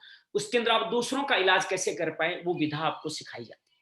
और फिर उनको भी आप कैसे सिखाएंगे कि फॉलो अप कर पाए, आप उनको सिखाएंगे, वो है फॉलो अप मर्मा थेरेपी। पहली सेल्फ मर्मा थेरेपी जो आपके अपने लिए, क्यूरेटिव मर्मा थेरेपी जो आप दूसरों का इलाज करेंगे, फॉलो मर्मा थेरेपी जिनका इलाज कर रहे हैं उनको आप सिखाएंगे कि आप अपने घर के लोगों का कैसे इलाज करें, पर्टिकुलर पॉइंट के बारे में बता करें। सारी विद्या नहीं सिखानी, उनको जो पॉइंट बताया उस पॉइंट को दबाने का तरीका समझाना ही फॉलो मर्मा थेरेपी है। तो 3 तरह की चिकित्सा प्रणाली है जिनको हम धीरे धीरे समय समय पे सीखने वाले हैं। अब मैं आप छोटा सा व्यू दिखाना चाहता हूँ किस तरह 107 मर्म स्थल शरीर में निर्धारित है। तो मैं देखिए, सर के बीच में आप देख रहे हो, आपके सर के बीच में जो आप मर्म स्थल यहाँ देख पा रहे हैं, ये हमारा है स्तपनी मर्मा, जो एकदम दोनों भुवों के बीच में स्तपनी मर्मा कह रहे हो आप इसको। ये हमारा आप यहाँ पे देख रहे हो स्तनमूल हृदय मर्मा, ये आपका नाभि मर्मा, ये नाभि मर्मा, ये हमारा वस्ती मर्मा, ये नाभि मर्मा हो गया, ये वस्ती मर्मा हो गया। इससे पैरों में आनी हो गया, ये उर्वी हो गया, जानू हो गया घुटने के ठीक नीचे, फिर इंद्रवस्ती हो गया, ये गुल्फ मर्मा बहुत इंपॉर्टेंट है, ये छिप्र मर्मा हो गया। तो इस तरह से हम लोग मर्मा को पूरे शरीर में देख सकते हैं। मैंने सिर्फ संक्षेप में आपका परिचय कराने के लिए कहा है। पेट के 14 मर्मा, ये गर्दन के पीछे कर्काटिका मर्मा है, ये कंधे पे जो सर्वाइकल के जिम्मेदार है अंश मर्मा है, ये अंश फलक जो सर्वाइकल के ठीक नीचे स्थित है, ये भी सर्वाइकल में काम आता है। पीठ के मर्मा सारे रीढ़ के हड्डी के सारे विकारों को ठीक करने का काम आता है। व्रती मर्मा, ये डबल जोड़े में है, देखिए 2 व्रती एक साथ एक दूरी पे है, ये आप देख सकते हैं। पार्श्वसंधि मर्मा, ये हमारी किडनी के आसपास स्थित है। ये आपका नितंब मर्मा, कुकुंद्र मर्मा जो हमारे वस्ती मर्म के ऊपर स्थित है। ये हमारा कटिक मर्मा है जो हमारे साइटिक बोन पे स्थित है। पैरों की मर्मा हम लोग पहले ही बात कर चुके हैं। तो इस तरह से अनेक मर्मा स्थित है जिनके माध्यम से अपने जीवन को हम आरोग्य प्रदान कर सकते हैं, जिनको धीरे धीरे आप इस कोर्स को जो ज्वाइन करने जाएंगे, पूरे 10 दिन पूरे होते होते, बल्कि 8-9 दिन में आप पूरे 107 मर्मा कहाँ स्थित है, उनको दबाने का तरीका क्या है, उनसे शरीर में किन किन रोगों से मुक्ति मिलती है, सब हम आसानी से जान पाएंगे। क्यों जानना महत्वपूर्ण है? आज की समस्त चिकित्सा प्रणालियां धुएं का इलाज कर रही है, अर्थात आपके बुखार हो गया, आपको शरीर को ठंडा करने की दवाई दे दी, पैरासिटामोल दे दिया। आपके दर्द हो गया, आपको पेन किलर दे दिया। ये पूछा ही नहीं दर्द क्यों हो रहा है, शरीर गर्म क्यों हुआ है। शरीर की अपनी शुद्धि का तरीका है दर्द करना या शरीर में गर्माहट लाना, ताकि शरीर अपने आप शरीर को अपने को क्योर कर सके, आरोग्य प्रदान कर सके। लेकिन एलोपैथी उस कार्य को रोक देता है, क्योंकि वो तो कारण का इलाज करता ही है, कारण का इलाज कभी करता ही नहीं है, वो सिर्फ धुएं का इलाज करता है। लेकिन मर्म चिकित्सा कारण का इलाज करती है। इसलिए एलोपैथी का लाइफ लॉन्ग टर्म मैनेजमेंट चाहिए होता है, क्योंकि आप कभी कारण के ऊपर जाते ही नहीं है। आपको जब जब शुगर बढ़ेगी आपको टेबलेट लेनी है, या हमेशा ही लेते रहना है। फिर इन बीमारियों के साइड इफेक्ट आने से अनेक बीमारियों, मैं 2009 से डायबिटिक हूँ साहब, 550 तक डायबिटिक रही है मेरी, तो पिछले 4 सालों से मैंने डायबिटिक की एक टेबलेट भी नहीं ली। मेरी सर्वाइकल इस तरह के हालात में है, मेरी सर्वाइकल इस तरह के हालात में कि डॉक्टर मेरा एक्सरे देख के डर जाते हैं। मेरे यहाँ सर्वाइकल बोन के नीचे एक डीजनरेशन हो गया है, एक नई बोन क्रिएट हो गई है, जो मेरे सारी सेंट्रल नर्वस सिस्टम को दबाती रहती है। मेरे कई अच्छे दोस्त डॉक्टर सर्जन हैं, जब उनको मेरे एक्सरे दिखाता हूँ तो वो चिंता कर बैठते हैं, गुरुजी आपका क्या हाल होगा, आप कैसे जीवन जी रहे हो, आप कैसे योग कर रहे हो, कैसे कुछ कर पा रहे हो। लेकिन जब वो मेरा एक्सरे के बाद में एमआरआई देखते हैं तो चकित हो जाते हैं, आपका जीवन ऐसे कैसे चल रहा है। आज भी मैं कभी भी एक्सरे अपने एलोपैथिक सर्जन को दिखाऊं ऑर्थोपेडिक, तो वो हमेशा ही चिंता व्यक्त करता है। लेकिन मैं जानता हूँ मेरे जब भी कभी दर्द होगा, मैं सिर्फ आंस दबाऊंगा, आंस मलिए, काम पर चलिए, और मेरा काम संपन्न होता चला जाएगा। नहीं तो आज तक पता नहीं मैं लाखों लाखों पेन किलर खा चुका होता। मैं किसी तरह का पेन किलर कभी नहीं लेता, चाहे सर्वाइकल की बात करें, चाहे डायबिटिक की बात करें, या मेरे परिवार में अनेक अनेक रोगों की, जो जो मेरे साथ मिलकर के विश्वास से कार्य करा पाते हैं, उनके सब रोगों का समाधान हो पाता है। मेरी श्रीमती जी को पैरों में बहुत दर्द रहता था, वेरिकोन वेन से लेके घुटनों की कई शिकायतें थी। पहले मुझे पूरे पूरे पैर दबाने पड़ते थे, फिर भी समाधान नहीं हो पाता था। फिर जब से मैंने उनके मरमस्थल दबाया, अब तो महीने में एक आधी बार कभी कभार बोलती है, 2 मिनट में कार्य संपन्न हो जाता है। अभी उनका हाइपरटेंशन एक तल हृदय मरम के द्वारा हम उससे भी मुक्ति पा रहे हैं। सीधी सी बात है कि हम लोग बिना किसी साइड इफेक्ट के जिससे इलाज कर सकते हैं, कारण तक का इलाज कर सकते हैं, वो है मरम चिकित्सा। अब मैं सर्वाइकल की बात कर रहा हूं, तो फिर सर्वाइकल को आपके सामने दिखा देता हूं कि हमारे बैकबोन का सबसे ऊपरी वाला हिस्सा C1 से लेके C7 तक, ये हमारा नेक बोन के 7 गुटके बताए जाते हैं, वहां पे प्रॉब्लम होती है, उस कारण से सर्वाइकल का दर्द हमारे जीवन में आता है। अब आप देख रहे हो यहाँ पे, ये जो दिख रहा है, यहाँ पे हमारा कर्काटिका मर्म है, और यहाँ पे हमारा अंश मर्म है, और यहाँ पे हमारा अंश फलक मर्म है। ये 3 मर्म अगर हम सीख जाते हैं, तो हमारे सर्वाइकल से हम हमेशा अपने आप को मुक्त पा सकते हैं। मैंने बस यही किया है जिंदगी में आगे बढ़ने के लिए। इस सर्वाइकल आप देख पा रहे हो, आपका हाथ जहां जा पा रहा है, वहीं पे आपके जीवन में प्रॉब्लम होती है। सर्वाइकल का प्लेक्सस आपके हाथों में आ जाते हैं। सर्वाइकल का दर्द धीरे धीरे आपके हाथों में भी आ जाएगा, कंधों से लेके हाथ भी आपके दर्द करने लग जाएंगे। बस अंश मर्म के साथ यूं आप यूं ही करेंगे, आप इनसे मुक्ति पाते चले जाएंगे। अंश मर्मा, आइए, जब चूंकि आज हम मिल रहे हैं, तो कम से कम 2 मर्मा के बारे में बातचीत करते हैं। आप बेसिक कोर्स करें या नहीं करें, लेकिन यहाँ आए हैं तो कम से कम 2 मर्मा को सीखने का प्रसाद तो अपने घर लेके जाना ही चाहिए। तो एक तो मैं अंश मर्मा के बारे में बात करता हूँ, जिससे मेरा जीवन बलता है, जो अपने 90 डिग्री हाथ को ले जाके 45 डिग्री पे कंधे के बाजू में स्थित है, 2 उंगली छोड़ के, उसको अंश मर्म कहते हैं। डॉक्टर साहब की पिक्चर भी आप देख पा रहे हैं कि ये स्नायु मर्मा है, लिगामेंट मर्मा है, अंश मर्मा। आप यहाँ देख पा रहे हैं कि दोनों कंधों के अपनी कंधे से अगर एक अंगुल की दूरी पे देखें, 2 अंगुल की दूरी पे अंगूठे और 2 अंगुल को छोड़ करके देखें, तो यहाँ पे अंश मर्म स्थित है, जो हमें सर्वाइकल से मुक्ति दिलाने वाला है। आइए इसके बारे में एक वीडियो देखते हैं डॉक्टर साहब का, आप ये अच्छी तरह समझिएगा कि किस तरह सर्वाइकल को अपने जीवन में हम लोग मुक्ति पा सकते हैं, किस तरह चीज को ठीक कर सकते हैं।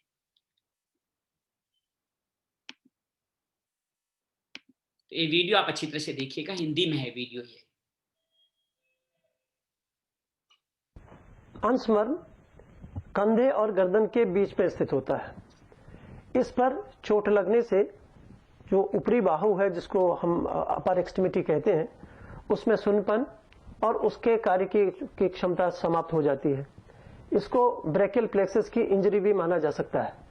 इसी के साथ यदि हम इस तरह की कोई तकलीफ होती है, तो अंश मर्म के माध्यम से हम इस तरह की तकलीफों को ठीक कर सकते हैं। अंश मर्म सामान्य रूप से गर्दन की समस्त तकलीफों में भी फायदा करता है। आज जबकि बदलती जीवन शैली में कंप्यूटर पर काम करने से गर्दन में होने वाली तकलीफ, जिसको सर्वाइकल स्पॉन्डिलोसिस कहते हैं, और चक्कर आने जैसी तकलीफ जिसमें होती है गर्दन में दर्द, चक्कर आना और सिर में दर्द, इन सभी अवस्थाओं में यदि अंश मर्म को नियमित रूप से स्वमर्म चिकित्सा द्वारा उपचारित करते हैं, तो इन तकलीफों में बहुत ज्यादा फायदा होता है। आज बदलती जीवन शैली में हम लोग मोबाइल, कंप्यूटर और बहुत सारी ऐसी चीजों पर ध्यान लगाते हैं, जिससे हमारी गर्दन में अनेक तरह की बीमारियां उत्पन्न होती हैं, और इनसे निजात दिलाने के लिए अंश मर्म एक महत्वपूर्ण भूमिका का निर्वाह करता है। आइए जानते हैं अंश मर्म के लोकेशन को जानने की विधि। अंश मर्म को आइडेंटिफाई करने के लिए हाथों को की अंगुलियों को मिला लेते हैं, अंगूठा बराबर में रख लेते हैं और इसको 90 डिग्री के एंगल पे रख के ये 45 अंश के कोण को बनाते हुए गर्दन से लगाते हुए इस उंगली को, जहां पे बीच की उंगली आती है, वहां पर कंधे पर ये अंश मर्म स्थित होता है। इसको दबाने की टेक्निक समझ लीजिए। बीच की उंगली से आप उसको दबाएंगे, छोड़ेंगे, दबाएंगे, छोड़ेंगे, और इस ढंग से ये अंश मर्म को उत्प्रेरित करने की टेक्निक है। यही विधि आपको दूसरे हाथ से दूसरे कंधे में अपोजिट साइड से करना है। उंगली को गर्दन से लगा लीजिए और उसके बाद इसको स्टिमुलेट करें।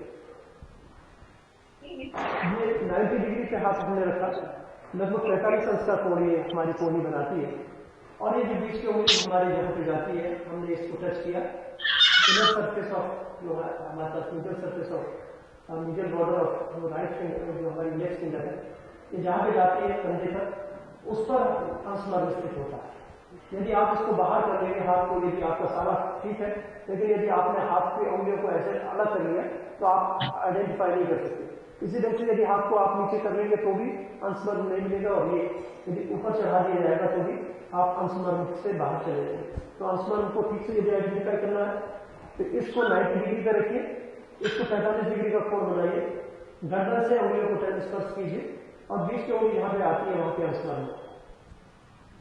ये हमने अंशमर्म के बारे में देखा जाना। उम्मीद है आप समझ गए होंगे अंशमर्म कैसे स्टिमुलेट किया जाता है। आइए मैं एक बार आपको अपने सामने अभ्यास करके देख लेते हैं, ताकि कम से कम आज यहाँ आप आए हैं तो सर्वाइकल जैसी बीमारी का इलाज तो अपने घर लेके जाए ही जाए। देखिए, पुरुषों को दाहिनी तरफ से दबाना शुरू करना चाहिए, महिलाओं को बाईं तरफ से दबाना शुरू करना चाहिए। अब दाईं तरफ से दबाने दोनों तरफ, अंश दो है, दोनों दबाने हैं। तो दाहिनी तरफ से बाएं हाथ को 90 डिग्री ऐसे लीजिएगा, 45 डिग्री ऐसे लीजिएगा। अब अंगूठा और पहली उंगली छोड़ करके जो अगली बीच की उंगली जहां पहुंच रही है, हाथ 90 और 45 डिग्री, वही हमारा अंशमर्म का पॉइंट है। श्वास भरेंगे, छोड़ते हुए दबाना है। 1 2, कितनी देर दबाना है? 0.8 सेकेंड। बहुत नाजुक पॉइंट होते हैं, ज्यादा समय नहीं लगाना, सिर्फ 0.8 सेकेंड। कितना, तो कैसे दबाव देना है? अफोर्डेबल दबाव, जिससे आप अच्छी तरह से सहन, गुदगुद भी नहीं करना है और ज्यादा टॉर्चर भी नहीं करना है। अफोर्डेबल दबाव देना, सिर्फ 0.8 सेकेंड। कितनी बार देना है? 15 बार, एक बार में सिर्फ 15 बार। और ये दोनों तरफ से करना है। तो अब इस बार पहले दाईं तरफ दे दिया, तो अब लेफ्ट हाथ, राइट हैंड से हम लेफ्ट हैंड को भी देने वाले हैं अंशमर्म का उपचार। 1 2 3 4 5 6 7 8 9 10। महिलाएं इसके विपरीत करेगी, पहले लेफ्ट की तरफ फिर बाद में राइट की तरफ। दिन में 3 बार तक ये किया जा सकता है। इसके माध्यम से आप सभी तरह की कंधे संबंधी, सर्वाइकल संबंधी समस्त बीमारियों से हम लोग इसके माध्यम से मुक्ति पा सकते हैं। आइए देखते हैं असमर्थ से जुड़ी क्या क्या बीमारियां होती है जो हमें समाधान देती है। शोल्डर पेन की बात करें, स्टिफनेस की बात करें, गले में हमारे गर्दन में नमनेस की बात करें, इसे सर्वाइकल स्नोडाइलिटिस की बात करें, इन सब से इससे मुक्ति मिल सकती है। हमारी बैक में, गर्दन में कोई टेंशन हो, गर्दन और कंधे संबंधी सारी समस्याओं से मुक्ति मिलाती है। जो हमारा जॉइंट है उनको लुब्रिकेंट करती है, उनके अंदर जिडीनेस अर्थात रूखापन आ गया तो उसको ठीक करती है। साथ में हमारी श्वास नलियां भी यहीं से होकर गुजरती है, तो श्वास संबंधी सब प्रॉब्लम को भी ठीक करती है। कोरोना के समय भी बहुत महत्वपूर्ण है ये। हमारे थ्रोट चक्र, गले का जो चक्र होता है उसको विशुद्धि चक्र कहते हैं, इसको भी ये रेगुलेट करती है, अर्थात हमारे जीवन में खालीपन को, आगे बढ़ने के कार्य को, मुक्ति के राह को आगे बढ़ाती है। हेडेक, सर दर्द के लिए भी यहीं से रास्ता जाता है, तो सर दर्द में भी रिलीव करती है। और हमारे जो इमोशंस हैं, जो हम लोग कभी निकाल नहीं पाते, अंदर बैठ के अनेक अनेक बीमारियों का कारण बनते हैं, विशेष रूप से नकारात्मक इमोशंस, उनको भी निकालने का कार्य करता है ये अंशमर्म। हमारे हिचकी जैसी, हिकअप जैसी घटनाओं में भी मदद करता है। और सब बात हमारे पित्त को कंट्रोल करता है। शरीर में जो गर्माहट का बढ़ जाना, पित्त का बढ़ जाना, उसको कंट्रोल करने का कार्य करता है अंशमर्म। 5 वायु से मिला हुआ शरीर है। उदान वायु जो गले से ऊपर की तरफ बोलचाल के लिए, चबाने के लिए, हकलाने के समस्याओं के लिए, सबके लिए जिम्मेदार है उदान वायु। उसको भी रेगुलेट करती है, अर्थात आपकी वॉइस की प्रॉब्लम हो, चाहे आपको टेस्ट की प्रॉब्लम हो, खाने च्यू करने की प्रॉब्लम हो, इन सभी में अंशमर्मा काम करेगा। तो अंशमर्मा न केवल आपके सर्वाइकल के लिए, बल्कि आपके थ्रोट चक्र, उदान वायु, इमोशंस और आपके पित्त को कंट्रोल करने में, हिचकी, श्वास संबंधी प्रॉब्लम, हेडेक को भी ठीक करने में काम आएगा। कोई साइड इफेक्ट नहीं है, इससे सिर्फ फायदे ही फायदे हैं। बस जीवन में इसको धारण कीजिए और अनेकानेक दवाइयों को जो सेवन करते हैं उनसे मुक्ति पाइए और अपने पूरे परिवार का आरोग्य प्रदान करें। स्वमर्म चिकित्सा, जिसको कल के बेसिक कोर्स का जो हमारा पार्ट है, वो स्वमर्म चिकित्सा 5 तरह से सीखेंगे। पहला तरीका एसएमटी, जिसको हम अंगिन्यास करन्यास कहते हैं, ये विधि हम लोग सीखेंगे इन 3 दिनों के अंतर्गत। दूसरे दिन हम मर्म प्रणासन दिखेंगे, जिसमें मर्म भी होगा, प्राणायाम भी होगा, आसन भी होगा। एक सुंदर विधा है जिसके द्वारा शरीर से लेकर आत्मा तक हम अपने जीवन में आरोग्य पा सकते हैं, अर्थात शारीरिक, मानसिक और आध्यात्मिक आरोग्य मर्म प्रणासन से पा सकते हैं। मर्म भ्रामरी, भ्रामरी को ही और एक्सटेंशन करके 5 रूप में डॉक्टर जोशी ने हमारे सामने प्रस्तुत किया है मर्म भ्रामरी, जिसको हम देख सकते हैं।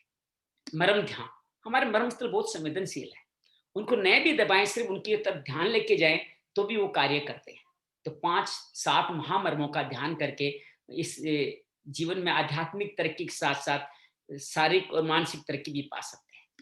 इसी तरह एक और सुंदर तरीका है मर्म निद्रा, कि हम लेट जाएं, बस खाली मर्म स्थलों के एक एक मर्म स्थल पे ध्यान लेते चले जाएं, अपने आप आरोग्य मिलता चला जाएगा। तो सुंदर तरीके हैं, 5 तरीके जो पूरे बेसिक कोर्स हम सीखने वाले हैं। ये पहले 3 दिन का हमारा सिलेबस है जिसके माध्यम से हम लोग कार्य करने वाले हैं। तो किसी भी तरह की, अब हम एक और मर्म स्थल की बात करते हैं जो हमारे तल हृदय मर्म है। अर्थात डॉक्टर साहब कहते हैं कि काशिप संहिता में लिखा गया हमारे 5 हृदय होते हैं। तो एक हृदय तो वक्ष गुहा में होता है, बाकी 4 हृदय कहाँ होते हैं? चारों हाथों के तल हृदय में, 2 हाथ के तल हृदय, 2 पैरों के तल हृदय में 4 तल हृदय होते हैं। ये क्या काम करते हैं? हमारे हार्ट और ब्रेन संबंधी समस्त बीमारियों में हमें मदद करते हैं। चाहे हाइपरटेंशन हो, उच्च रक्तचाप हो, निम्न रक्तचाप हो, कार्डिक पेन हो, चेस्ट, नींद नहीं आने की बीमारी हो, मेमोरी काम नहीं कर रही हो, और बहुत ज्यादा थकावट आ गई हो, बेहोशी आ गई हो, मिर्गी, सीजर डिसऑर्डर, वर्टिगो जैसी बीमारियां हो गई, डिप्रेशन हो गया, उन सब में मदद करता है तल हृदय मर्म। एक हमने अंश सीखा, और आज एक और महत्वपूर्ण मर्म स्थल तल हृदय सीख करके आज के कार्यक्रम को संपन्न करेंगे। तल हृदय मर्म कहाँ स्थित है? हमारी हथेली के ठीक मध्य में स्थित है तल हृदय मर्म। 2 हाथों में 2 तल हृदय, पैरों में भी 2 तल हृदय। हमारे हृदय में 4 चेंबर होते हैं। डॉक्टर साहब कहते हैं कि 4 चेंबर के हिसाब से 4 हाथों और पैरों के तल हृदय बने गए हैं। तो उसको चारों को एक साथ अलग अलग चारों को दबाने से हमारे हृदय को पूर्ण रूप से पोषण मिलता है। दबाने का तरीका बड़ा सिंपल है। 4 उंगली रखेंगे तल हृदय को या नापेंगे और उस तरह से हम लोग दबाएंगे। इससे पैरों का भी तल हृदय दबाया जा सकता है। ये हमारा लाइफ सपोर्ट सिस्टम है। जब भी जीवन में आपको हृदय संबंधी कोई प्रॉब्लम हो, चक्कर आ रहे हो, कोई लगता है स्ट्रोक हो गया हो, कहीं लगता है श्वास गति तेज हो गई हो, बस कुछ नहीं कीजिए, सीधा तल हृदय लगाना शुरू कीजिए। आप मेरे कई साथ के दोस्त कहते हैं कि मेरे सामने किसी व्यक्ति का चेहरा टेढ़ा होता जा रहा था, मैंने देखा तो उनको मैंने हाथ का तल हृदय मर्म स्टिमुलेट करना शुरू किया। उनका जो स्ट्रोक आ रहा था, पैरालिसिस का अटैक आ रहा था, वो रुक गया। मेरे परिवार में भी ऐसी घटना घटी कि जिनको अचानक हाइपरटेंशन आया, हमने वहीं बैठा कि उनका तल हृदय मर्म स्टिमुलेट करना शुरू किया, वो बच गए। उनके 100% ब्लॉकेज था, फिर भी 3-4 दिन बाद जब अपने शहर पहुंचे तो ऑपरेशन करा के बच गए। इंस्टेंट उनको कुछ नहीं हुआ। तो रोग इंस्टेंट हमारे को जीवन देने का कार्य करता है तल हृदय मर्म। आइए इसको अच्छी तरह सीखते हैं कि तल हृदय मर्म कैसे स्टिमुलेट किया जाता है। तो डॉक्टर साहब का वीडियो देखते हैं, आप अच्छी तरह समझिएगा तल हृदय मर्म कैसे स्टिमुलेट होता है, फिर हम लोग और बात करेंगे।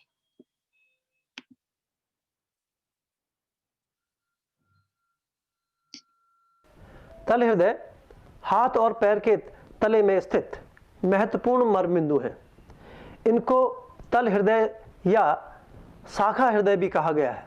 काश्यप संहिता में बताया गया है कि मनुष्य के शरीर में 5 हृदय होते हैं। एक हृदय वक्ष गुहा में तथा 4 हृदय हाथ और पैर के तल प्रदेश में होते हैं। यह मर्म स्थान हृदय की समस्त बीमारियों में लाभदायक होता है तथा उच्च रक्तचाप और निम्न रक्तचाप, हाइपरटेंशन और हाइपोटेंशन में अत्यंत महत्वपूर्ण योगदान देता है। इसके अतिरिक्त मस्तिष्क के अनेक रोगों में, जिसमें हिस्टीरिया, एपिलेप्सी और सीजर डिसऑर्डर्स, इसमें भी तल हृदय मर्म का महत्वपूर्ण योगदान होता है। सामान्य रूप से देखा जाता है कि जब भी कोई व्यक्ति बेहोश होता है तो और व्यक्ति उसके हाथ पैर को मलते हैं, और इस पूरी प्रक्रिया में सिर्फ तल हृदय मर्म के माध्यम से ही व्यक्ति को लाभ पहुंचता है और वो व्यक्ति होश में आ जाता है। लेकिन यदि हम तल हृदय मर्म के स्थान को सही रूप से जानते हैं तो तल हृदय मर्म को दबाने से इस प्रक्रिया को और सूक्ष्म किया जा सकता है और जल्दी किया जा सकता है। तो तल हृदय मर्म के दबाने से कोई भी व्यक्ति, बेहोश व्यक्ति को होश में लाया जा सकता है। ये अत्यंत महत्वपूर्ण स्थान है। आइए देखते हैं तल हृदय को जानने की विधि। हाथ में एक सबसे महत्वपूर्ण मर्म स्थान होता है जिसको हम लोग तल हृदय कहते हैं। ये संख्या में 4 होते हैं, 2 हाथों में और 2 पैरों में। सबसे पहले हम लोग हाथ के मर्म, तल हृदय मर्म की बात करते हैं। यदि हम हाथ को के फैलेंक्स को मोड़ें और मोड़कर हथेली पर उंगलियों को लगा दें तो बीच की उंगली जिस स्थान को स्पर्श करती है उस स्थान पर तल हृदय मर्म होता है। और उस तल हृदय मर्म को जानने की दूसरी एक और विधि है जिसमें हम हथेली को खोलते हैं और मिडिल फिंगर को, जो मध्यमा है, उसके पैरेलल एक परपेंडिकुलर लाइन खींचते हैं और यहाँ से हथेली की पूरी जो दूरी होती है, चौड़ाई होती है, लगभग ये 6 अंगुल की होती है। 3 अंगुल की दूरी पर और इस अंगुली के जो सीधी लाइन खींची है, वो दोनों रेखाएं जहाँ पे काटती हैं, वहाँ पे आपस में एक दूसरे को काटती हैं, वहाँ पे तल हृदय मर्म होता है। आप इसको उस दूसरे ढंग से भी देख सकते हैं। यदि आप तल हृदय मर्म में आप उंगली को मोड़ रहे हैं हाथ में, तो बीच की उंगली जहाँ पर ये तल का स्पर्श करती है, जो हथेली का स्पर्श करती है, उस स्थान को हम तल हृदय मर्म कहते हैं। तो ये हाथ का जो तल हृदय मर्म है ये अत्यंत महत्वपूर्ण है और हृदय की समस्त क्रियाओं को नियमित करने का एक महत्वपूर्ण उपाय है। जैसे हम लोग नाम से ही स्पष्ट है कि इसको तल हृदय कहते हैं, इसका मतलब आपकी हथेली में एक हृदय को नियंत्रित करने वाला एक केंद्र है और इसके माध्यम से हृदय के कौन कौन से रोग ठीक हो सकते हैं, उसमें सबसे महत्वपूर्ण उच्च रक्तचाप, जिसको हाइपरटेंशन और हाइपोटेंशन या ब्लड प्रेशर का कम होना, ब्लड प्रेशर का ज़्यादा होना, ये दोनों चीज़ों में इस तल हृदय मर्म को उत्प्रेरित किया जाता है और उससे हृदय के और अन्य रोगों को भी उपचारित किया जा सकता है। दूसरी स्थिति, जिस व्यक्ति को एपिलेप्सी के दौरे आते हैं, एपिलेप्सी, हिस्टीरिया या सीजर डिसऑर्डर्स में भी ये तल हृदय मर्म को उपचारित करने से बहुत ज़्यादा फायदा होता है। इसी ढंग से जो छोटे बच्चे जन्म से पहले पैदा हो जाते हैं और जिनके मस्तिष्क में ऑक्सीजन न पहुंचने के कारण या खून की रक्त का प्रवाह ठीक से न होने के कारण कुछ जन्मजात विकलांगता होती है और मानसिक कार्य अवरोध होता है, उन व्यक्तियों में, उन बच्चों में भी इस तल हृदय मर्म को प्रेरित करके हम उसकी मस्तिष्क संबंधी बहुत सारी बीमारियों को ठीक कर सकते हैं। उंगलियों को मोड़कर हम लोग जैसे तल पे लगा रहे हैं तो उसमें बीच की उंगली का ये स्पर्श है और इसको स्टिमुलेट करने के लिए आपको दूसरे हाथ के अंगूठे के द्वारा उसको आइडेंटिफाई कर लीजिए। अंगूठे के टिप से आप इसको दबाएंगे, छोड़ेंगे, दबाएंगे, छोड़ेंगे, 0.8 सेकंड का एक स्टिमुलस आप इस तल हृदय मर्म पे देंगे। इसको 15 से 18 बार दबाना होता है और 15 से 18 बार ही इसको दबाकर छोड़ते हैं। इस ढंग से तल हृदय मर्म को आप दूसरे हाथ के अंगूठे के द्वारा स्टिमुलेट किया कर सकते हैं। हाँ, दूसरी प्रक्रिया आप देखें, दूसरे हाथ में भी ऐसी प्रक्रिया करनी है और उसको स्टिमुलेट करने के लिए आप दूसरे हाथ से, ये हमने देखा कैसे तल हृदय मर्म को स्टिमुलेट किया जा सकता है बहुत आसानी से। जीवन में बहुत सारा आरोग्य इसके द्वारा हम जीवन में अपने हासिल कर सकते हैं। तो ये तल हृदय मर्म के बारे में देखा, एक बार करके देख लेते हैं। ठीक बीच की उंगली से 3 अंगुल नीचे सेंटर में स्थित है हमारा तल हृदय मर्म। बस अंगूठा लेकर के अफोर्डेबल प्रेशर देना है आपने। 0.8 सेकंड का नियम वही रहेगा, 0.8 सेकंड श्वास छोड़ते हुए अफोर्डेबल प्रेशर देना ही हमारा हर मर्म स्थल का सार है। तो इस तरह से तल हृदय मर्म हमारे जीवन में आरोग्य को लाने में हमारी मदद कर सकता है। तो 2 मर्म स्थल जो बहुत महत्वपूर्ण है उसके बारे में हमने आज बात करी।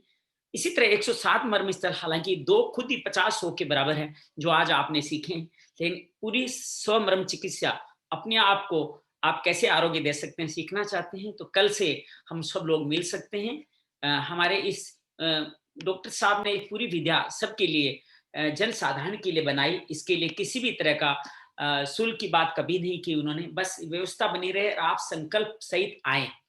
मैंने पहले हम सब निःशुल्क ही किया करते थे, लेकिन 200 लोग रजिस्टर कराते थे। कोई किस दिन 20 आता था, कोई दिन 50 आता था। मानवीय स्वभाव है, जब अपनी कुछ श्रम समय लगाते हैं तो हम उसके प्रति चिंता करते हैं। अपने बेटों की सबको चिंता होती है, पड़ोसी के बेटों की किसी को चिंता नहीं होती। तो आपसे एक छोटी सी राशि ली जाती है जो सेवा कार्य में लग जाती है ताकि आप इस कार्य में आ सके। हम लोग एक 7 मर्मों की आज और बात करेंगे। 2 मर्म की हम बात कर चुके, अंश मर्म और तल हृदय। 7 महामर्म होते हैं जो 7 चक्राज की जगह पे होते हैं, जो 7 हमारे ग्लैंड्स की जगह होते हैं, जो बहुत महत्वपूर्ण होते हैं, जो संख्या में 1 होते हैं लगभग, और जो ध्यान के द्वारा जिसको स्टिमुलेट किया जाता है। अधिपति मर्म जो सर की चोटी पे है, स्तपनी मर्म दोनों भौं के मध्य में है, मातृका मर्म गले पे है, विशुद्धि चक्र पे, हृदय मर्म अनाहत चक्र पे है, नाभि मर्म मणिपुर चक्र पे, वस्ती मर्म स्वादिष्टान चक्र पे, गुदा मर्म मूलाधार चक्र पे। इनका ध्यान मर्म ध्यान में करते हैं जिसके माध्यम से महामर्मों को भी हम अच्छी तरह से जान सकते हैं। ये सारी विधाएं हम 3 दिनों में सीखने वाले हैं। आप सबसे अनुरोध करूंगा, कल से शुरू हो रहे, अगर आपने अभी तक रजिस्टर नहीं किया है तो कृपया अभी रजिस्टर कीजिए। हमारे साथ ज्योति मुंद्रा कलकत्ता से जुड़ी हुई दीदी, आपका अभिनंदन है, स्वागत है। कि आप चूंकि पहले से मर्म चिकित्सा के बारे में जानती हैं, ऑटोलिंग सीनियर मोस्ट टीचर हैं, तो आपका आना हम सब के लिए प्रसाद की तरह, हमें अच्छा लगा कि आप आए हैं और आपके माध्यम से विधा जन जन तक फैलेगी, ऐसा हमारा अनुभव है। वैसे मुंद्रा परिवार से मेरा बहुत गहरा रिश्ता है। मेरी श्रीमती जी का गृह परिवार मुंद्रा ही है, तो इसलिए मैं ऐसे ही मुंद्रा परिवार से बहुत सारा संकोचित रहता हूँ, उनसे बहुत डर के रहता हूँ। उम्मीद है मुझे आपका आशीर्वाद मिलता रहेगा। ठीक है, तो 3 दिन का प्रशिक्षण शिविर कल सुबह 7 से 9:15 बजे हो रहा है। इसको शाम को 6:15 से 6:30 का रिपीट टेलीकास्ट होगा। कुछ चीजें हम लाइव बात करेंगे, बाकी रिपीट टेलीकास्ट किया जाएगा। कि अभी कुछ लोग सुबह करना चाहते हैं, कुछ लोग शाम को करना चाहते हैं।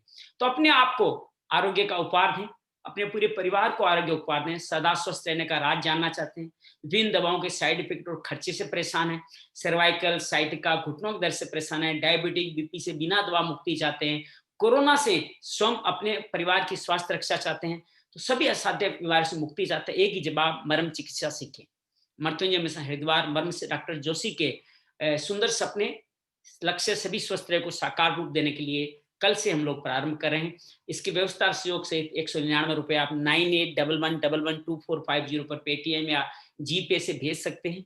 और फिर आप अगर किसी तरह का शुल्क देने में असमर्थ है तो भी आप अपना संकल्प लिख के भेज दें, आपको ग्रुप में जोड़ दिया जाएगा, क्योंकि इसका उद्देश्य सेवा है, इसके अलावा और कुछ नहीं है। 7982145009 पे आप जो उसकी अपना रिक्वेस्ट या रसीद भेजेंगे, आपको ग्रुप में जोड़ दिया जाएगा। तो कल सुबह 7 बजे मैं आपसे, जो लोग रिपीट कर रहे हैं, सॉरी जो लोग पहली बार कर रहे हैं, अभी इस कोर्स में उपलब्ध हैं, तो उनके लिए आपने इंट्रो क्लास की है, तो आप कल से इस बात को बहुत अच्छी तरह से समझ पाएंगे। आप सबसे अनुरोध करूंगा कि आप हो सके तो मॉर्निंग वाला सेशन करें, कि मॉर्निंग वाला सेक्शन लाइव होगा तो आपसे बातचीत करने में मुझे आनंद आएगा। इवनिंग वाला सेशन में स्टार्ट में और एंड में हम लोग लाइव रहेंगे, बीच का रिपीट टेलीकास्ट होगा। तो आप दोनों में से जो चाहें वो कोर्स और आयोजित कर सकते हैं। सुबह की ऊर्जा कुछ अलग ही होती है। तो हम लोग सुबह हम लोग ढीले वस्त्र पहन के आए, अपने पास एक डायरी वगैरह रख ले, पेन रख लीजिए, अपनी योगा मैट भी अपने पास रखिए, ताकि थोड़ा बहुत हल्का फुल्का हम हिलना डुलना चाहें, 1-2 आसन भी सीखेंगे, उसके बारे में हम लोग बातचीत कर सके। तो कल अपने दूसरी सबसे बड़ी बात, अपने नाखून, नेल शुड बी क्लिप्ड। अपने नाखून महिलाओं के लिए थोड़ा मुश्किल होगा, लेकिन अपने नाखून आप क्लिप करके आए, तो हम मर्म चिकित्सा में अपने आप को भी घायल नहीं करेंगे और दूसरों को भी घायल नहीं करेंगे। तो ये सुंदर विधा हम लोग कल सीखने वाले हैं। कल आप सबका मैं अभिनंदन करता हूँ, स्वागत करता हूँ। ये स्क्रीन आपके साथ बनी रहेगी। बस आपसे अनुरोध करता हूँ, जिन्होंने राकेश जी, ज्योति जी दीदी के माध्यम से अनेक साथियों ने रजिस्टर कराया, जिनको ये अच्छा लगा है, आप सबसे अनुरोध करता हूँ। हालांकि दिन थोड़े विकट चल रहे हैं, त्योहार भी आ रहे हैं, मन कह रहा है त्योहार मनाऊं, लेकिन त्योहार भी तो आरोग्य की दिशा में ही मनाए जा सकते हैं। घर में अगर कोरोना के पेशेंट है तो क्या त्योहार मनाएंगे? हम लोग त्योहार का मजा ही तभी ले पाएंगे जब हम आरोग्य धारण करें। तो ये सुबह सुबह 2 घंटे हमारे साथ बिताइए, आपको अच्छा लगेगा। बहुत बहुत धन्यवाद। बहुत बहुत आपके मन में कोई सवाल है, क्वेश्चन है, तो आप चैट बॉक्स में लिख करके पूछ सकते हैं, मैं आपका जवाब देने के तैयार हूँ। I need to go somewhere, please give me the permission. बिल्कुल जा सकते हैं Archana, it's okay. Swami ji, by nice knowledge, I want to join this session. Please Sangeeta, आप मेरे को मैसेज भेज दीजिए, हम लोग आपको ज्वाइन करा लेंगे। तो आपको ये बहुत सुंदर लगे कार्यक्रम। आप सब लोग, आपके मन में भी कोई सवाल है, क्वेश्चन है, तो आप बता सकते हैं। लता, आप कुछ कहना चाहती है तो मैं आपको अनम्यूट कर देता हूँ। लता, आप कुछ कहना चाहती है तो आप बता सकते हैं। आप कुछ कहना चाहती है तो मैं आपको अनम्यूट कर सकता हूँ। आप कुछ कहना चाहती हैं लता, तो आपको अनम्यूट किया, आप बात कर सकती है।